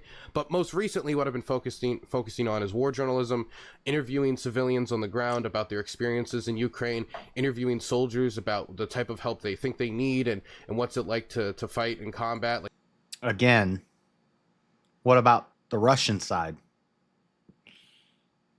We interviewed some soldiers who were involved in the Kharkiv counteroffensive. We haven't released that footage yet, but my most recent piece that I released was me going to the Zaporozhye nuclear power plant that's been in the news recently and speaking to the locals around there about the fear of a nuclear disaster occurring and the type of shelling they face just being a few miles from the Russian army and having, shells blow up by their home. A lot of stuff didn't get included in that piece. One of the stories that I thought was the most gripping for me personally in that piece that I always like to mention is that while we did end up drinking with them near the power plant to, get a good interview, because I believe very fundamentally, and you need to hang out with the locals. You don't need to just say, hello, here's my list of questions, because that's how you get the best interview. It's a little gonzo, but I believe in it a lot. One of the things I was able to receive from them, and a lot of people deal with trauma in different ways in war, but the shelling is so heavy around that area that he said that he has to get just blackout wasted to sleep some nights, like with vodka. It's the only way, because the audio. Yeah, I wouldn't be surprised if he was getting blacked out wasted on vodka way before the shelling began, Dylan. Of the shelling is so heavy. And that night, I heard 50 explosions in 30 seconds near that power plant, which when you're dealing with that heavy shelling where every other... What, did you count them?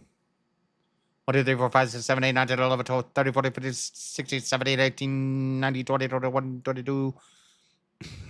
Every second there's an explosion during some periods in the night. That would only be 30. It's easy to understand exactly why they need that type of substances to cope with the reality of war around there. And there's a million stories that I'm trying to communicate by doing this type of gonzo journalism. That's what I'm focusing on now with my work. Yeah, that's really interesting. If you mind me asking, how did you kind of find yourself to be, on the ground in Ukraine? How did you find yourself to be, taken back by this issue? Obviously the Russian, offensive invasion of Ukraine was, I think almost 300 days ago. I don't have the dates exactly. It was 252. 252 days ago. Yeah. And, was at that time, were you already following, the happenings in Ukraine? Was that something that was already, part of your political awareness? No offense to Dylan, but I don't really care about this. It says debating Marxist podcast on Ukraine. Where's the debate? I was aware of what was going on in Ukraine, but it wasn't like a main focus of my work. Like, I knew people in Ukraine and I knew about the war and I did some studying around it, but it wasn't my main focus. My main focus was actually mostly the Middle East, particularly Syria and the policies of the Assad regime and particularly the Kurdish independence struggle, which is something that I very fundamentally believe in.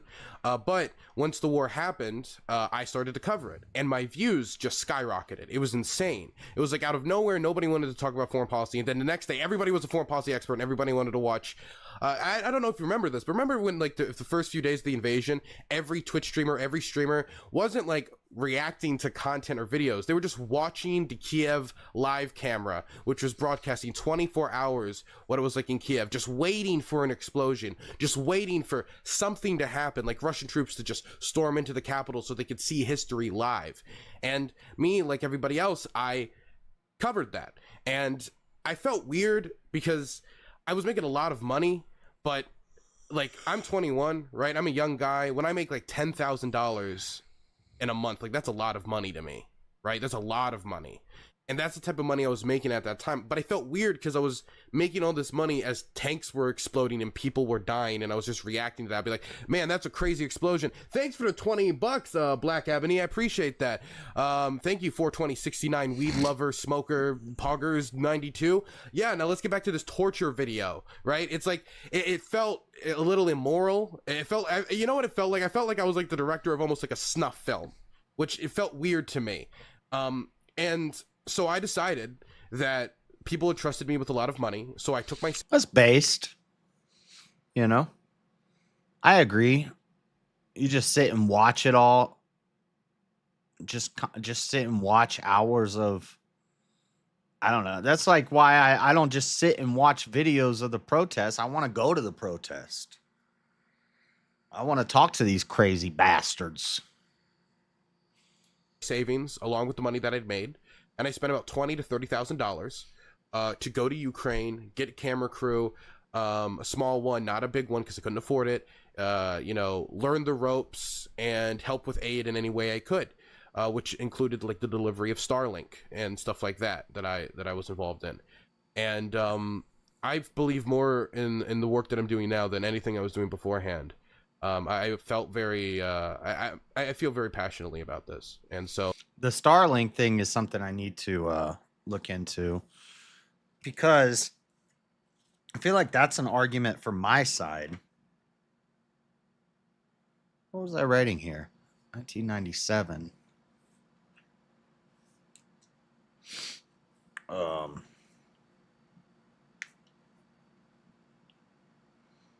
Starlink.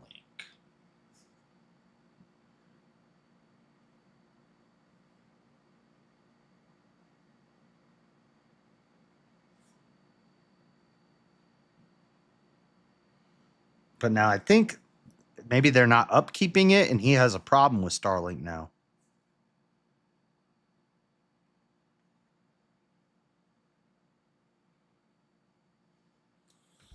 Starlink controversy, Ukraine.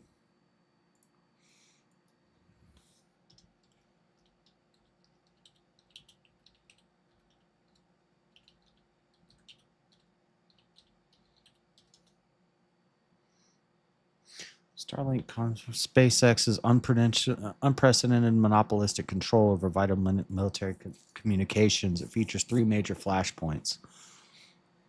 The Starlink Ukraine controversy centers on SpaceX's unprecedented monopolistic control over vital military communications. Features 3 major flashpoints: thwarting Crimean attacks. In 2023, Elon Musk blocked Ukrainian requests to extend Starlink coverage to Crimea, preventing it. We gave you Starlink, and now you're going to make demands that we have to give Starlink to Crimea?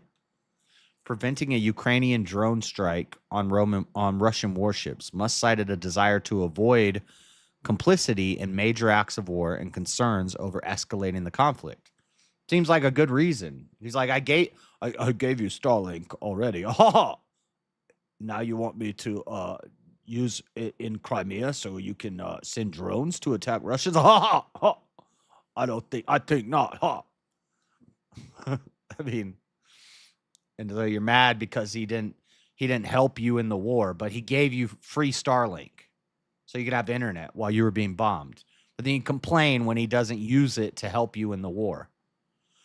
Preventing offensive drone use. 2023 to 2025, SpaceX actively geofenced. Geofencing is like what China does with not Sharp Eyes, but Skynet. And no, that's not from Terminator. That's China's geofencing immigration defenses. It's like a digital border around China, and they use surveillance, satellites, and things like that to make sure people aren't coming or going. It's more to keep people in than to keep people out, because nobody's trying to move to China. But people are trying to leave, so they use Skynet to keep them in. Geofenced the front lines and restricted terminal usage to block the Ukrainian military from using Starlink for long-range offensive drone operations, stating the technology was intended strictly for civilian and defensive communications. So Elon's just saying, I'm going to give you Starlink, but you don't get to use it to fight a war. That makes sense. What are you butthurt about? Russian illicit terminal use 2026.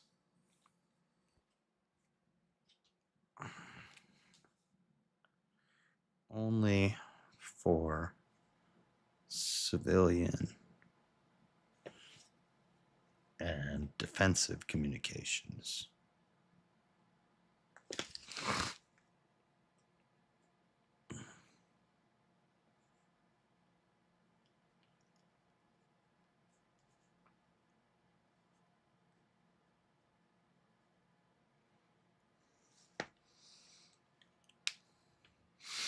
Russian illicit terminal use. Russian forces began utilizing Starlink on the black market to coordinate frontline operations. Following complaints from Ukrainian defense minister, SpaceX and Ukrainian officials rolled out a stricter verification and registration system to successfully disable unauthorized Russian terminals. So that they hacked into Starlink, Russia did, and was using it, and then they put up something to stop that. I don't see a controversy here. I see a free gift given, not an obligation. He didn't have to do that. And he didn't have to let you use it for your war. So now that I even have more friends there, people that, you know, I had to put my lives in the hands of, and they had to trust me to, you know, possibly have to apply a tourniquet if something was to go wrong. You get very close to people. Now that closeness is, I hope it's communicated. You're getting talking points from Dylan Burns. I'm debating Dylan Burns. In the work I do when it comes to filming and interviews. Yeah, I mean, it's clearly communicated in the way that you're, you know, discussing this right now. I can only imagine any type of wartime when you're in, a situation of just, you know, dire stress and trauma in every direction, and you're, you know, only meeting people that have been the victims of just intense trauma, and not only that, you know, shell shock, any kind of horror that you would only be exposed to in war.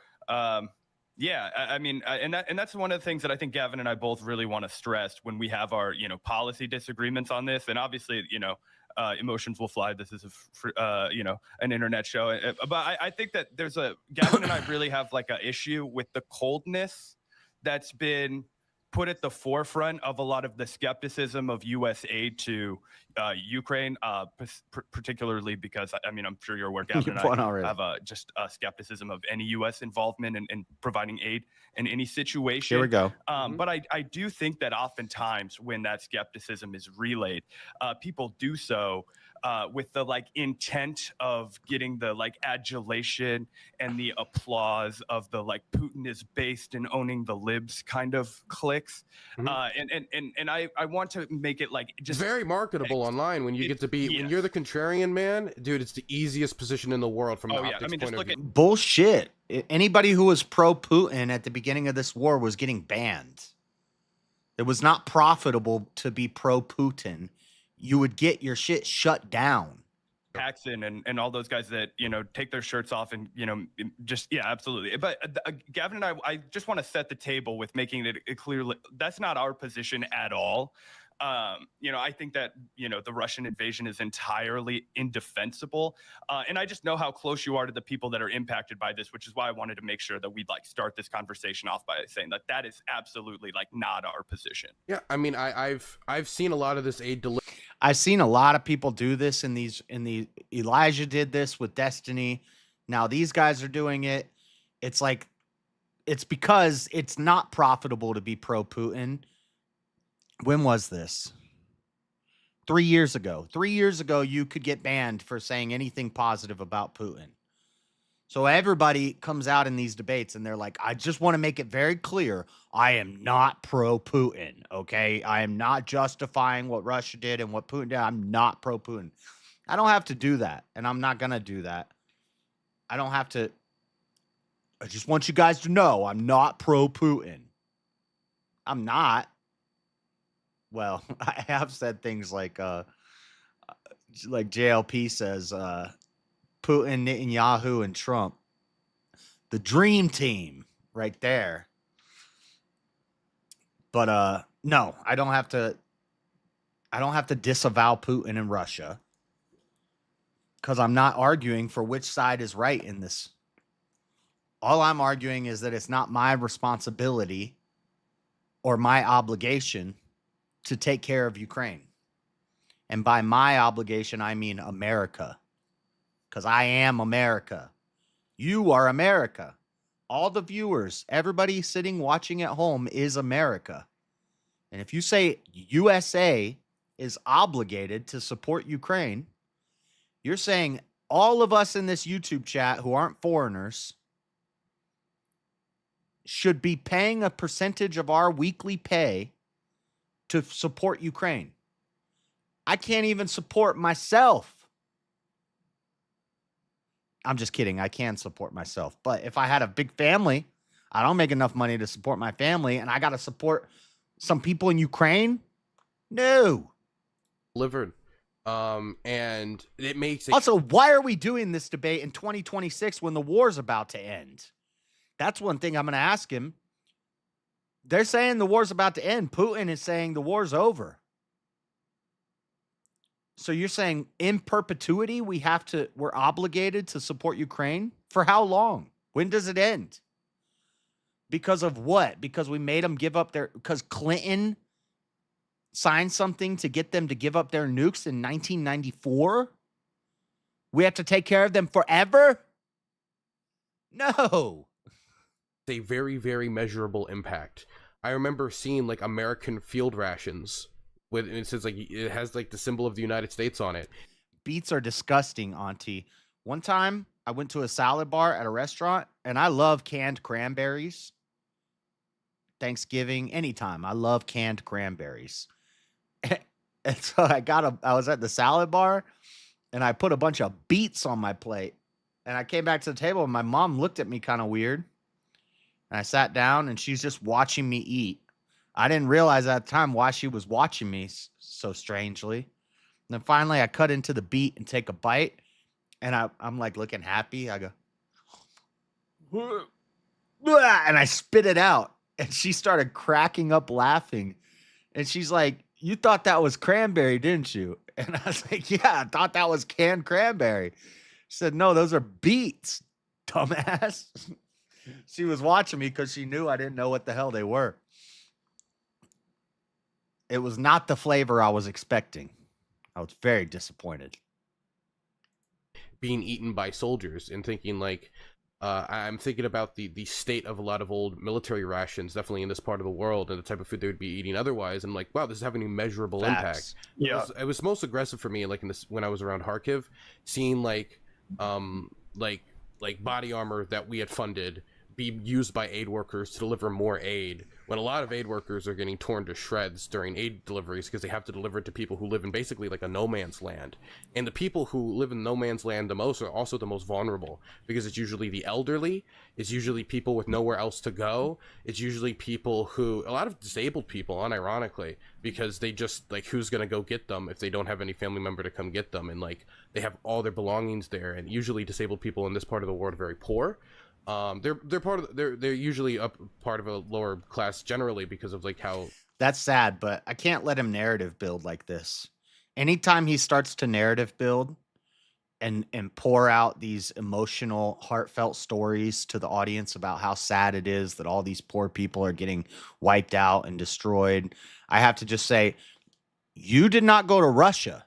You didn't talk to the Russian civilians and the Russian family members. Russia has suffered more casualties than Ukraine. Why am I not obligated to take care of Russia? But I am obligated to take care of Ukraine. I don't care about your sob stories. I'm a sociopath. There is no emotion here.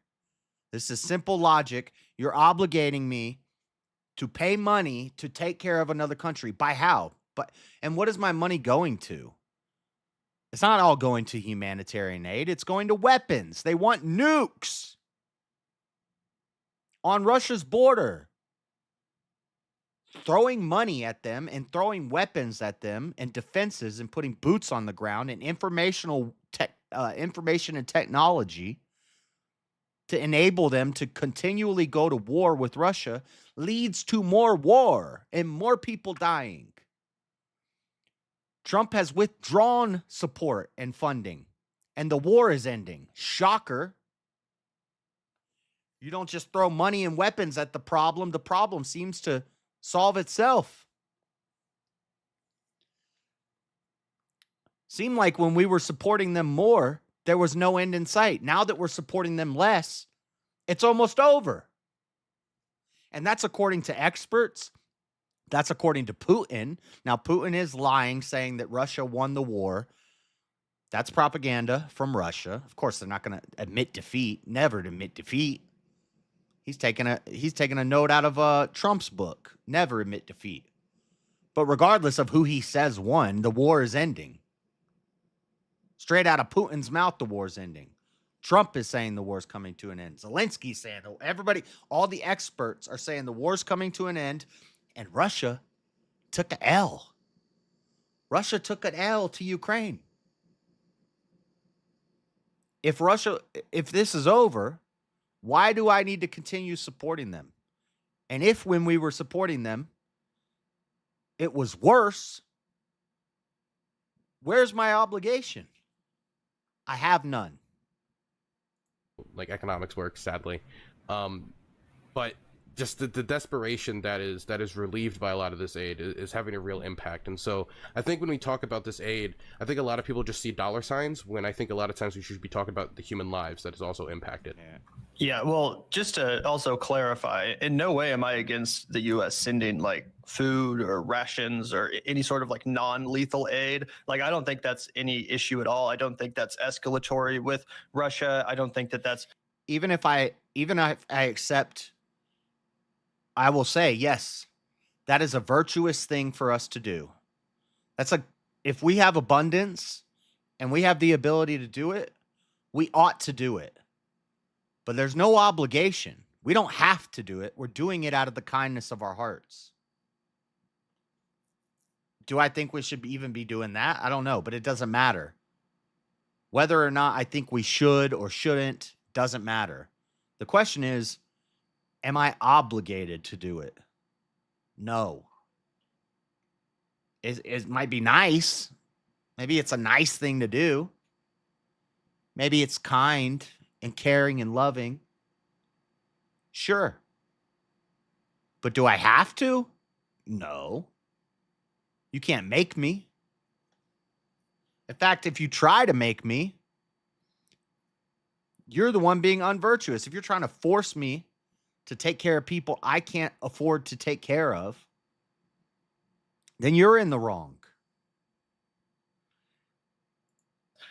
In any way ethically questionable, right? In the same way that when there's a earthquake in Haiti, you know, we send rations and we send aid and we try to help.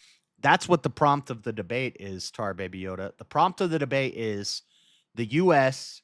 has an obligation to support Ukraine. And I think that's an L prompt for him. I don't care how much you know about Ukraine or how much time you spent in Ukraine. None of that matters. This comes down to an ethical thing. How should I be obligated at gunpoint? Because it is at gunpoint. If my taxpayer dollars are being taken to go to Ukraine and I say, I can't afford to do that, I'm not going to pay my taxes this year. I'm not going to do my taxes, or, you know, I'm not even a net, what is it called? A net taxpayer or whatever. I take more, well, excuse me. I don't pay into the system a net positive. I don't get any social programs or any benefits or anything like that, but I just don't make enough money. When I do my tax return, I get money back. So, but let's say they're taking money out of my check every month, and I say, I can't afford this taxes. I'm going to get an under the table job so I don't have to pay these taxes. And I stop paying my taxes. I will get in trouble if I get caught. Cops will come with guns. First, they'll send me paperwork, mess up my credit, whatever. I still don't pay. Cops show up with guns and take me to jail because I didn't want my money to go to Ukraine. So you're forcing me at gunpoint to pay for something I don't support. That's immoral. Help people on the ground there and make sure that, you know, they're doing okay. Like, I don't think there's anything wrong with that. If a humanitarian crisis is happening, then we should be sending that sort of aid. Absolutely. The issue that I have more so is with the military aid itself and the quote unquote. I do pay my taxes. I'm just saying, if I didn't, cops would come with guns and I could go to jail. So what he's saying is the U.S. is obligated to support Ukraine means citizens of the U.S. are obligated to give money to Ukraine at threat of imprisonment. No, that's not going to happen. Hell no. Well, it might happen, but it shouldn't happen because I have no obligation. Lethal aid, and I guess just to kind of get a foundation for this conversation, so we understand each other's position. He's gonna try to go like, well, you have a moral obligation as a Christian to do this, to take care of them. No, I don't. No, it would be morally virtuous for me to do this. But my works are filthy rags in God's eyes. So there's no amount of works I can do to virtue my way into heaven. I can't even be a good person. Only Christ's righteousness can cover me. So I'm not obligated morally to do it. I'm not even obligated to ruin my new shoes to jump into a lake to save a stranger's baby. I'm not obligated to do that. Now, I have a moral, if I'm seeing it and it's happening right in front of me and I can do something to stop it, it's morally virtuous and I would do it. I would ruin my shoes to save the baby. But if the baby is in Ethiopia and I can't see it, I'm not obligated to get on a plane, fly to Ethiopia, and jump in the lake to save the baby. I'm not going to make it in time. Do you consider yourself, because I consider myself also the reductio ad absurdum of that means I'm obligated to spend every cent of every paycheck that I ever make feeding every starving child in the world. And I'm not even going to make a dent on the starving children in the world. I'm not going to be able to save all the starving kids in the world with my paycheck. And then I'm going to starve. An anti-interventionist when it comes to America's role on the world stage. What would you consider yourself an interventionist? I mean, it depends what you mean by interventionist. I believe America should be involved in the world stage, but I also don't believe the solution to every problem is dropping bombs, right? When I say involved in the world stage, when we talk about something like Western Sahara, I don't think that means we need to be like invading Morocco to liberate the people of Western Sahara, right? But I do think that us like throwing Western Sahara under the bus for Israeli diplomacy is the wrong way for America to be involved. But the solution isn't isolate. The solution is change course, right? Because I would hate it to be if the end of human development was just, okay, fuck everybody else, just care about your neighbor. Just care about your neighbor and yourself. And so I believe that we should be involved in the world stage in some capacity. But when I say that, I think something... I should love my neighbor. And I love the Ukrainians. But you know what? Sometimes there's tough love. Sometimes you punish people you love. Sometimes you fight people you love. Sometimes you have to kill people that you love. Sometimes you feed people you love. Sometimes you do all you can do for people you love, but it's not enough. And they still fail anyway. Loving is an obligation. Giving them material goods, weapons, soldiers to die, humanitarian aid, information, technology, it's not an obligation. Don't isn't allowed, but I don't know anything about that. But a lot of people think, oh, that means you... I mean, I respect that he went over there. That's crazy. And I respect him as a journalist. And I respect the hustle. But I respect the hustle of a crack dealer. Doesn't mean I think he's a good person. Doesn't mean that, I think that he should just be left alone to do what he does. No, he still needs to be locked up and punished. Just because I respect his hustle and I respect the work he's done, It doesn't mean I respect his worldview or him telling me that I'm obligated to fund Ukraine. And it's not just financial. Support Ukraine. Well, what does that mean? What kind of support am I obligated to give to Ukraine? It's going to come down to money. What moral support? Can I write him a letter, get a pen pal in Ukraine and say, man, I hope everything's going all right? Is that my obligation to support Ukraine? What thoughts and prayers? I know he's not talking about thoughts and prayers.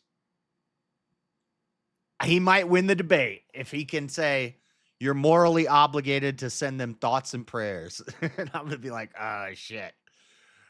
No, I'm not. No, I don't have time or energy to be. I got enough people I'm thinking about and praying about. I can't be thinking about and praying about Ukraine. Not obligated to do that. I'm obligated to love them. They are my neighbor, and I love them. There. I'm not. Is that supporting? I guess if he says that's supporting, if that's the way he wants to get a W, he can do that. But I don't think anybody in the audience is going to be like, oh, so just saying you love them is how we support them. We're obligated to say we love Ukraine.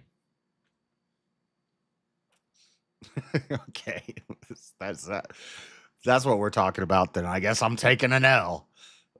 I think bombs are the solution to every issue. Of course not. I think they should be the last. We loved old Yeller, but he had to go. This right. was merely forced by the Russians invading Ukraine, right? We wouldn't even be talking about this amount of lethal aid we're talking about now if it wasn't for that invasion. When it comes to Yemen, I believe we should completely drop support for the Saudi government in the war in Yemen.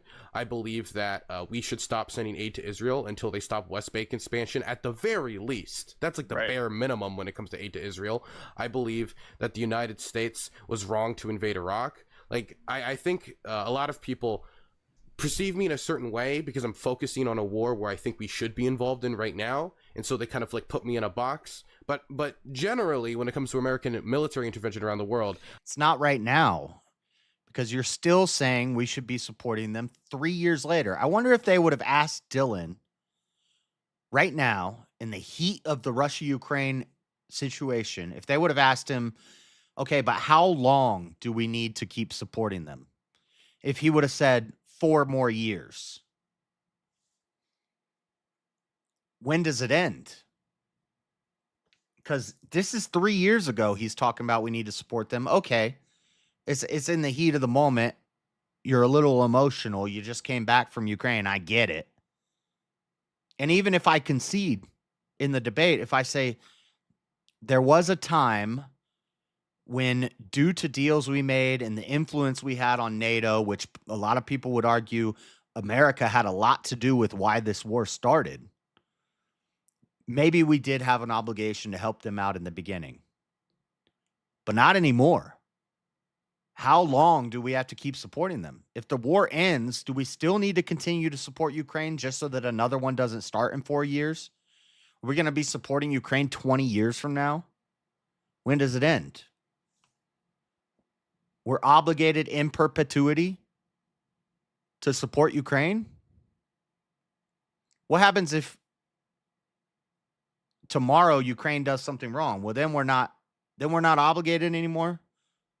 So Ukraine has to do something egregious for us to stop supporting them. Well, Ukraine has done egregious things in this conflict. Both sides have valid reasons for being in this, and more Russians have died than Ukrainians. So when does the obligation end? I've been against the majority of U.S. actions. Not all of them, right? But the majority of them. So you can agree that our track record is spotty, to say the least. Of course. I think most countries have a spotty track record, especially if you give any country the amount of power the United States has. Sure, that's fair. That's fair to say. But definitely the U.S. has not had a very good track record when it comes to humanitarianism. I think it's fair to say that most of our interventions, while they might be done under the guise of humanitarianism, Ukraine included, that's not really what we care about. And again, I think the track record speaks to that. So you might think that this specific instance is like, oh, well, this happens to align with the correct position. But what I'm worried about is that given the spotty track record that we both just acknowledged, that these kind of interventions, including the one in Ukraine, right, legitimizes our status as the world police. And you wouldn't want us to be the world police, right? I think when we talk about like whether or not we're involved in Ukraine for humanitarian reasons, I think a lot of times when it comes to like foreign policy and the reason any nation's involved in a conflict, we like simple answers. He must have like a girlfriend out there or something. Or boyfriend, I don't know. I think he has said before that he's bi, so I don't think I'm being out of pocket here. Right? Yoda, he said on Hake's show that he's bi, right? Ukraine killed an American journalist, Josh, remember? I'll think of his name. They let him freeze to death in a cell while he was ill. Interesting.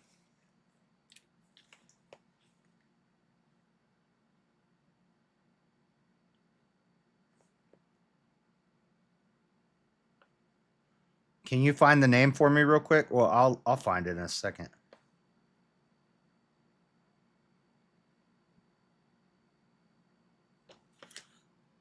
That's a good hit. That's a hitter right there.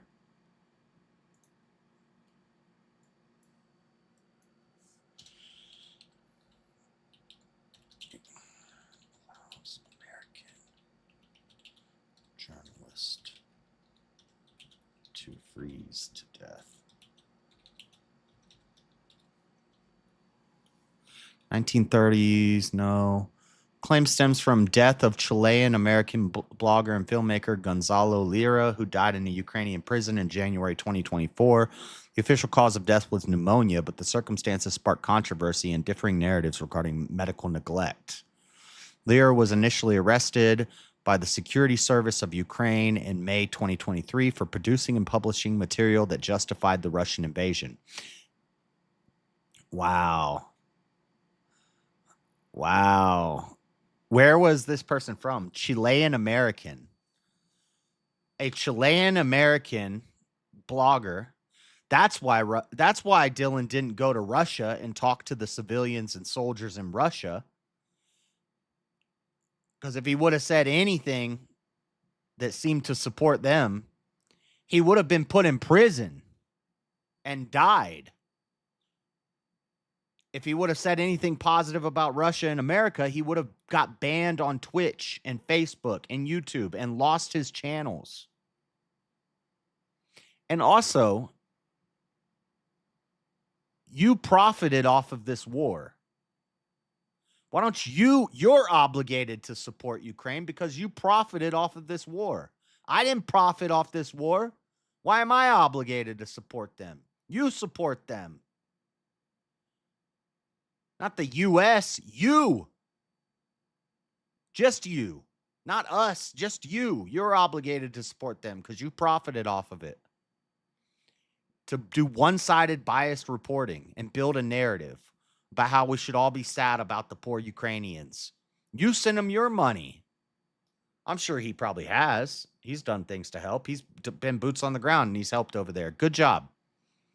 But now don't wrap me into your obligations. A criminal offense under Ukrainian law. After being released on bail, he attempted to flee the country and was subsequently rearrested for violating bail conditions. Cause of death.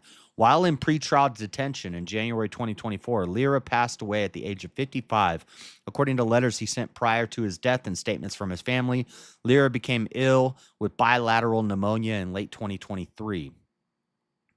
Lira's father and supporters, as well as Russian government officials, alleged that Ukrainian authorities intentionally ignored his severe illness, concealing his condition from family and lawyers, and subjected him to fatal medical neglect and torture in custody. Now, that's coming from his father, because he could say, well, that's just Russian propaganda, because that's coming from Russian government officials. But it's also coming from his father. Ukrainian authorities and disinformation monitors, the Ukrainian government and international disinformation watchdogs such as the EU's East Statcom task political task force rejected the characterization of Lira as simply a journalist or victim of political persecution. They maintained that he was an active propagandist whose activities explicitly violated Ukrainian criminal law by denying Russian war crimes and justifying aggression. So that's the Ukrainian side of the story, which I'm sure that's the response Dylan will have. He was breaking the law because he was supporting Russia and Ukraine.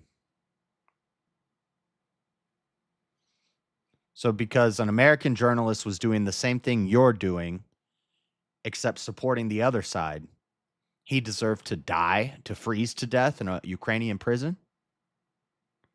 And then I'm obligated to support that country? I think not. I think not, my friend. Gonzalo Lira.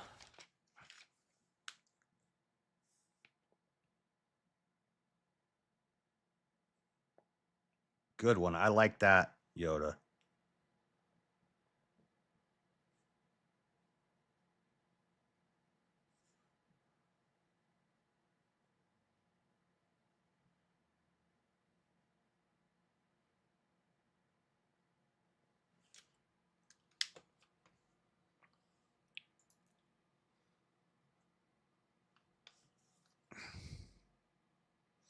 He almost escaped. Yeah, and then he got recaptured. We paid those ungrateful pricks to kill our countrymen. They used our tax dollars to kill our countrymen. Not cool. No excuses. They should have flown him home and banned him from flying to Ukraine or Europe. Yeah.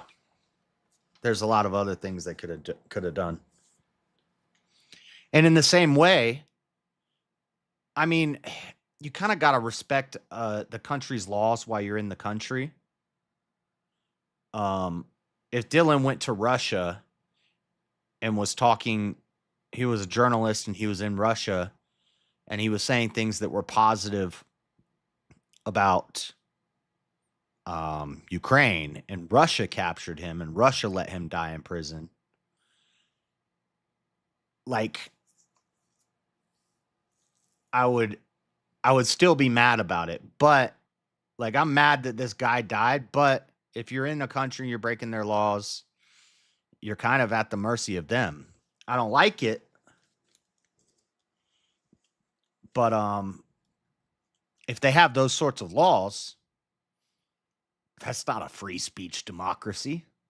Why the hell should I support them? They kill our journalists because they're trying to show the other side of the story. Is that the type of stuff we support? It's not the type of thing I want to pay for. Right? For example, when you take Middle East, everybody just likes to say oil, and then like the conversation's done. You don't need to talk about like power balancing or anything else that could be like, or a relationship with Israel. Like, you don't need to talk about anything else, right? If you just say oil or like this one like solid answer, then it's like an easy explanation for, like, I think me. When I think there's multiple factors, I do think that we're involved in Ukraine partially, most certainly for strategic reasons. I also think that the amount of aid that we're giving Ukraine is also due to the amount of support Ukraine has from the American people. It's a very easily sympathetic fight and sympathetic position the Ukrainians are in. And so gay. Because all the Americans were flying Ukrainian flags because of the propaganda in America. And a bunch of liberal women were like, oh, Ukraine, we love Ukraine. They don't even know where Ukraine is. So now we're obligated to support them because a bunch of old ladies put Ukraine flags on their front porches? No. And you can see that the vast majority of Americans support sending aid to Ukraine, even if, and the pollsters have asked this question as well, even if there is a detrimental economic impact to their daily lives, which is a wild thing to say when it comes to a humanitarian struggle around the world. Because if you ask any person in America, should we end world hunger? Yes. Well, should we fund it? Russia has a law that if you harm a Russian citizen, it is their duty to investigate and prosecute. We have a similar law. It matters which country you're a citizen of. Yeah, Ukraine should have seen that this guy is an American citizen and not let him die in prison while we're supporting Ukraine. Well, probably not. So it's they should have shipped him back to America. this is actually a really amazing moment we've captured when it comes to like the American like public consciousness, especially this is right after we withdrew from Afghanistan. So really, it was like it was a tough crowd Zelensky was singing to, and he performed well. I would actually push back on that just to throw in the question. He performed well because he's an actor. He was installed into their government. Of how much do you think that the fact that mainstream media, CNN, MSNBC, TYT, a lot of the channels that people could get their media ran basically anti-Russia content for about 4.5 years, priming their audiences to be ready for when Russia did something extremely villainous. Do you think that played any role in the massive outpouring of public support, especially when you look at liberal channels, people who couldn't give two craps about what's happening in Yemen or Syria or Palestine, but because Putin is the enemy, the same guy that they view as responsible for putting Donald Trump in power, do you think that that adds to the sympathetic crowd that Zelensky was singing to, as you put it? I do think Russia's track record and it being covered in the media certainly impacts like the lack of sympathy Americans have for the Russian position. Like if you look at like if you ask the American like what do you think about the government, which has been showed with the Internet Research Agency, and not to mention like, have all of those Ukraine flags, all of those people with Ukrainian flags, they had black flags, they had gay flags before that, then they had black square flags. Then they had Ukraine flags. Then they had Palestinian flags. Now they have Mexican flags. These people change their flag every week to whatever's the popular thing to be mad at the right about. It's retarded. It's not compelling to me for why we should support Ukraine, because a lot of liberal people think we should support Ukraine. That's why we're obligated to support Ukraine. No, not a compelling argument. Detrimental impact on U.S. elections, or a nation that is very clearly also wants instability in the United States. And as an American, I don't want to shoot my neighbor, and my neighbor doesn't want to shoot me. We don't want instability. None of us really like it when like a bunch of like buildings start burning down in a riot. Nobody likes that. Nobody likes that lack of unity. And so when you paint it in that picture, and we know that the Russians have done this, even if sometimes it's been overblown by. Yeah, we just read about it, Seth. I mean, supposedly the torture is, they say that that's lies from Russia and the dude's father. They don't claim that they tortured him. They just say he died of pneumonia. But his father says that they tortured and let him freeze to death. Certain people who want to forget the fact that Hillary was a failed candidate. They want to forget the fact that Hillary didn't campaign in states like Michigan. She took them for granted and ran a bad strategy. But it's not true to say that Russia didn't do anything up to this point to already put themselves in a bad light in the American perspective when it comes to like trying to bring about instability.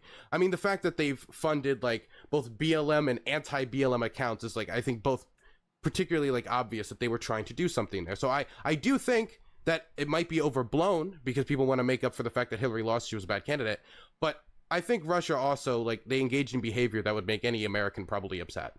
But you would also not argue that America doesn't routinely do this in just about every other country where we want to meaningfully influence their shout out Rob. Oh, we've done this historically as well. And I was think just those about to head have out. every right to be angry at us. But I mean, is it hypocritical? Yeah. But are we wrong to be angry? No. I was just about to head out, man. Thank you for the raid, though. Interesting. Well, I wanted to continue to explore the concept of interventionism and kind of like where you stand on that, just to, again, understand where you're coming at from a foundational, principled perspective. Because, again, you can go situation by situation, conflict by conflict, and I think it's easy to, would an option on tax forms make a difference? Like when I do my taxes, I can opt out of Ukraine support. I think that would be interesting just to see who opts out. I'd like to see the taxes on that from a lot of these people who say we should support Ukraine still in 2026. I'd like to see how many of them opt out of the support on their tax form. But no, I don't think that wouldn't work, Auntie. You'd have to have that for everything. Like, yeah, I don't know about all that. That make taxes way too complicated. It's already complicated enough. Yeah, they tortured him when he was in custody. Yeah, I mean, I don't know if we have proof of that, but we do have his dad saying it. Regardless, dude died in prison of pneumonia. They could have sent him home. You know? Anyway, that's a good little shot. So I put it in my notes. What's up, copycat dude? Understand or get emotionally attached and say, well, we're doing a chair stream tonight. The final chair stream, the chair well stream, the final chair well. We got to say goodbye to the old chair. And everybody said, you got to do one last chair stream with the old chair. So that's OG chair stream. We're doing a chair reacts stream. Chair's going to be reacting to other chairs all night long. All night. There's some popular chairs in this list. It's going to be a surprise, but there's some popular chairs that Chair's going to be reacting to. And it'll be the final chair well. R.I.P. Chair. We'll have this new chair sitting in the corner. These people need this. For Rob's stream, we're prepping for a debate with Dylan. Dylan Burns, 2026. We're going to still be arguing about U.S. obligation to support Ukraine. Keyword, obligation. I'm obligated to support Ukraine. Not as nice. Not as virtuous. Not it would be a friendly thing to do. No, it's an obligation that the U.S. continue to support Ukraine. In 2026, it's never going to end. So we need to send this. But I do think it's important to look at this from even though the war is supposedly ending. Whether or not U.S. intervention is a good thing and whether or not us being the world police is a good thing. So I just wanted to ask you the question. Do you think that the U.S. has an obligation to intervene militarily in every single conflict or humanitarian crisis in any country around the world at any given time? No. This is what I would ask him. If Russia, the same question pretty much. If Russia has suffered more casualties, are we obligated to save the Russians? I'm sure they're suffering over there just because you weren't boots on the ground in Russia. Doesn't mean they're not suffering in Russia too. Russia's losing. Am I obligated to help Russia? Am I obligated to save the starving pygmies? No, I don't believe. Am I obligated to send money to that freaking Kids for Cars for Kids? Am I obligated to, every time I see the Sarah McLachlan animal commercial, in the arms of the angels, am I obligated to send $5 to save a starving puppy? So, because that's also not practical. I mean, that's like, even if we're talking about any type of policing, it's not practical. Yeah, that's not going to work, Auntie. That ain't going to work. 95% of people have no idea what that would even mean. Chair looks like a car seat. This chair? It is my car seat. It is my car seat. To intervene in every single time a crime ever is being done at my any house point, seat. because sometimes it doesn't end well. A great example would be Waco, right? Like, is the solution just going guns blazing and then get everyone killed? Probably not. There's a bunch of examples where we have bombed, for example. Like, what is the solution to send them food and money and weapons? Is that the solution for Waco? Wouldn't that have just prolonged Waco stuff? Like little girls being raped? Seems like if we send aid, it just prolongs the bad stuff. I plug Merc and he raids a show with Dylon. I forgot my tinfoil. I'm prepping for a debate with Dylon. So I'm watching Dylon talk about it. Like black activists historically, through like military helicopters. Was that the solution there? Obviously not. Does that mean we let every like gang shooting that we could stop or crime that we could stop pass by? No. I do think there are times where the international community. Well, who am I obligated to support? The Crips or the Bloods? Whichever one you do a story about and meet with the victims. There's a lot of victims. There's a lot of Crip victims to the Blood gang violence. Therefore, we're obligated to help the Crips. No, I don't want to help neither one of them. The United States as well. I don't think the United States should really act as the sole actor. Should get involved like when a humanitarian crisis is happening. Most of the time that shouldn't be military. That should only be like the last resort. I think most of the time it should be humanitarian assistance or assisting with the government in place and trying to deal with, like, for example, an outbreak of some disease. Haiti's a great example. I don't think that we should be sending American troops to the shores of Haiti, overthrow the government and install some fucking dictator. But if they do ask for like humanitarian help in some capacity, I wouldn't be against like sending some aid in that capacity. Didn't your president keep the Haiti aid in a freaking locked up building? And then they blamed it on Trump and then we found it later? Or working with actors on the ground to see if they needed help with gangs in some other way. Mm-hmm. Well, and then a follow-up question I would have to that is that, so you think it's smart or justifiable to intervene where it makes sense? So not every time, but where it makes sense. Yeah, I'll give you an example of something that's going on right now where I think that you could create a scenario where I would be fine with intervention. It would be Myanmar. The Tatmadaw has actively engaged in a genocide against the Rohingya Muslims. I've always said Myanmar. It's not Myanmar. I've heard like twice. Maybe it's both from Dylan. Myanmar.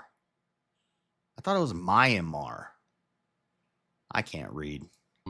Over 750,000 people forced from their homes, raped, burning down of villages. Then they overthrow the democratically elected government of Aung San Suu Kyi, even though they were power sharing, even though it was already a flawed democracy because the military by default got 25% of the seats in their parliament. See, when he does stuff like this, I'm just going to let him talk because I have no idea anything about this. And then I'm just going to say, okay, cool story, bro. Why am I obligated to pay for Ukraine? I can barely afford food myself. Even though they by default got ministerial positions, they overthrew the government, arrested protesters, started killing more people. I think that is because all that humanitarian aid costs money. Somebody's footing the bill, and it's going to be the American citizen. Is an example of, that is something where even where the protesters and the revolutionaries are asking for sanctions on military companies. And it was 100% good for Biden to apply those military sanctions because that's what the revolutionaries, that's what the people on the ground wanted. They don't want their military to be funded so they can go just mow down more protesters. Even if it's not that strategically useful for the United States, I still think we should apply those sanctions and help protesters in any way we can. Right. Well, my follow-up question would be, do you think that other global superpowers, for example, China or even Russia, do you think they similarly have an obligation? I know, we're 40 trillion in debt. In every conflict? We're 40 trillion in debt. And he wants more funding to Ukraine in 2026? What are we doing? Or humanitarian crisis that we as America sponsor or that we as America facilitate? Some of the ones you mentioned, including Yemen, Palestine, etc. We just wrapped up. If it's a righteous cause, yes. For example, I'm not really going to blame many people for funding the Viet Cong. The Viet Cong engaged in disgusting behavior during the war. Obviously, my grandfather who raised me was a American soldier in Vietnam, and the type of stuff he's seen were horrific. But at the end of the day, we were trying to uphold the government that descended from like French colonialism. Well, I see horrific stuff in America every time I turn on the TV. I don't even have a TV. I mean, every time, you know what I mean. Every time I look at my YouTube feed, every time I look at X, I see horrible things in America. I don't even go on X because my whole X feed is like, never mind. My whole X feed is world star, black people beating up white people. That's my X feed. I don't even go on X feed anymore. X anymore. It's a mess. What a mess. Power and Yeah, didn't we're have not the gonna find any support, disagreement and it was a dictatorship. To be completely honest, it wasn't really a democracy. Same problem in Korea. Thankfully, in Korea and Taiwan, democracy eventually came to both the Korean Peninsula across the DMZ and to Taiwan. But in Vietnam, like, we were just propping up like a dictatorial government that collapsed the same way the ANA collapsed, because it could not sustain itself without American backing, because it wasn't popular. Not because it was too weak, but just because it wasn't that popular. Sure. So I do think there are some scenarios. I just don't think Ukraine is one of those examples, or I don't think that the Chinese invasion of Vietnam after we left was one of those examples. When they were angry because Vietnam was like, Pol Pot sucks, which Pol Pot did suck. I mean, he was trying to kill people who wear glasses. No, that's not based. I'm just joking. So I do think there are, like, you could find a scenario where 100% it would have been a correct. Well, let's talk about like recent American for example, history. the Algerian Revolution is an example of that. Sure. Well, let's talk about some recent American history. You know, you acknowledge the spot. This guy got a nostril ring at the border. The wall going up. Track record, to say the least, of our interventions, and Russia's not the only country, not the only superpower in the 21st century to conduct an illegal and offensive invasion of another country. We did that in Afghanistan and Iraq, and I personally don't think it actually would have been a good idea for, say, Russia or China to intervene and try to stop us from doing that. Again, as horrible as it was, everyone that watches The Vanguard knows that I'm, a critic first and foremost of U.S. foreign policy, and think it was just. You don't think the Chinese? I don't believe in glasses. You can't see without his glasses. Where are his glasses? He can't see without his glasses. I don't believe in glasses. I don't fall for the big optometry. That's an op. It's not real. Sometimes the world is just blurry. He should have stopped us from invading Iraq. I don't think it would have been a good idea for them to try. No, because we have nukes, they have nukes. I don't think that we would have dealt. I don't think we would have. No, I think it would have been fine. I mean, Saddam Hussein was a genocide. Nah, y'all better stop. I'm gonna be Pol Pot too. Bastard who deserved to probably hang for the things he did to the Kurdish community. But the problem is, it isn't a question about, oh, is Saddam Hussein a good guy? It's a question about the future of Iraq and the future of the region, and what's best and what's not best. And the occupation was a failure. The amount of death, now is Iraqi society better? Guys, I can't keep this up forever. I gotta go. I gotta go to bed. I gotta get to bed. It's my bedtime. I gotta work tonight. So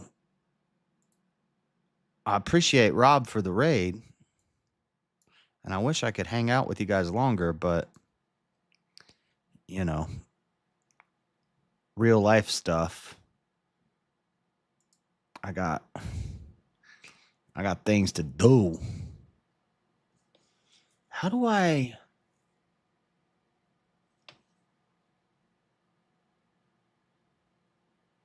I'll send you to Jim Bob. Oh, wait, Emmett's on. Emmett.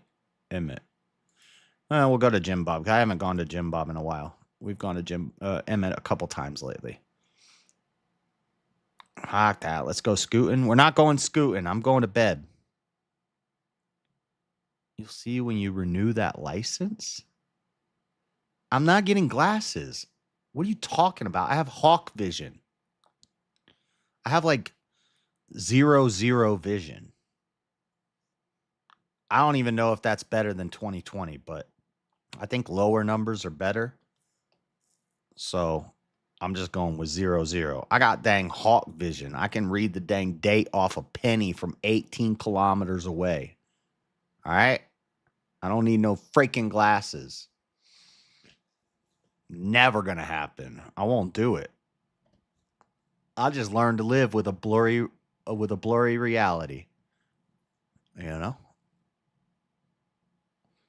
Once you remember, when you go blind, you see better. That's true. because then you can, then you see with your heart. That sounded gay. When you go blind, you can truly see. All right? You don't need no glasses. I gotta go, guys. Everybody who came in with the Rob raid, hit the like button before you leave. I'm gonna send you over to Jim Bob. And you guys have a great day. We'll do chair stream tonight. Final chair reacts to chairs. Chair's gonna be reacting to chairs all night long. And it's the last chair stream.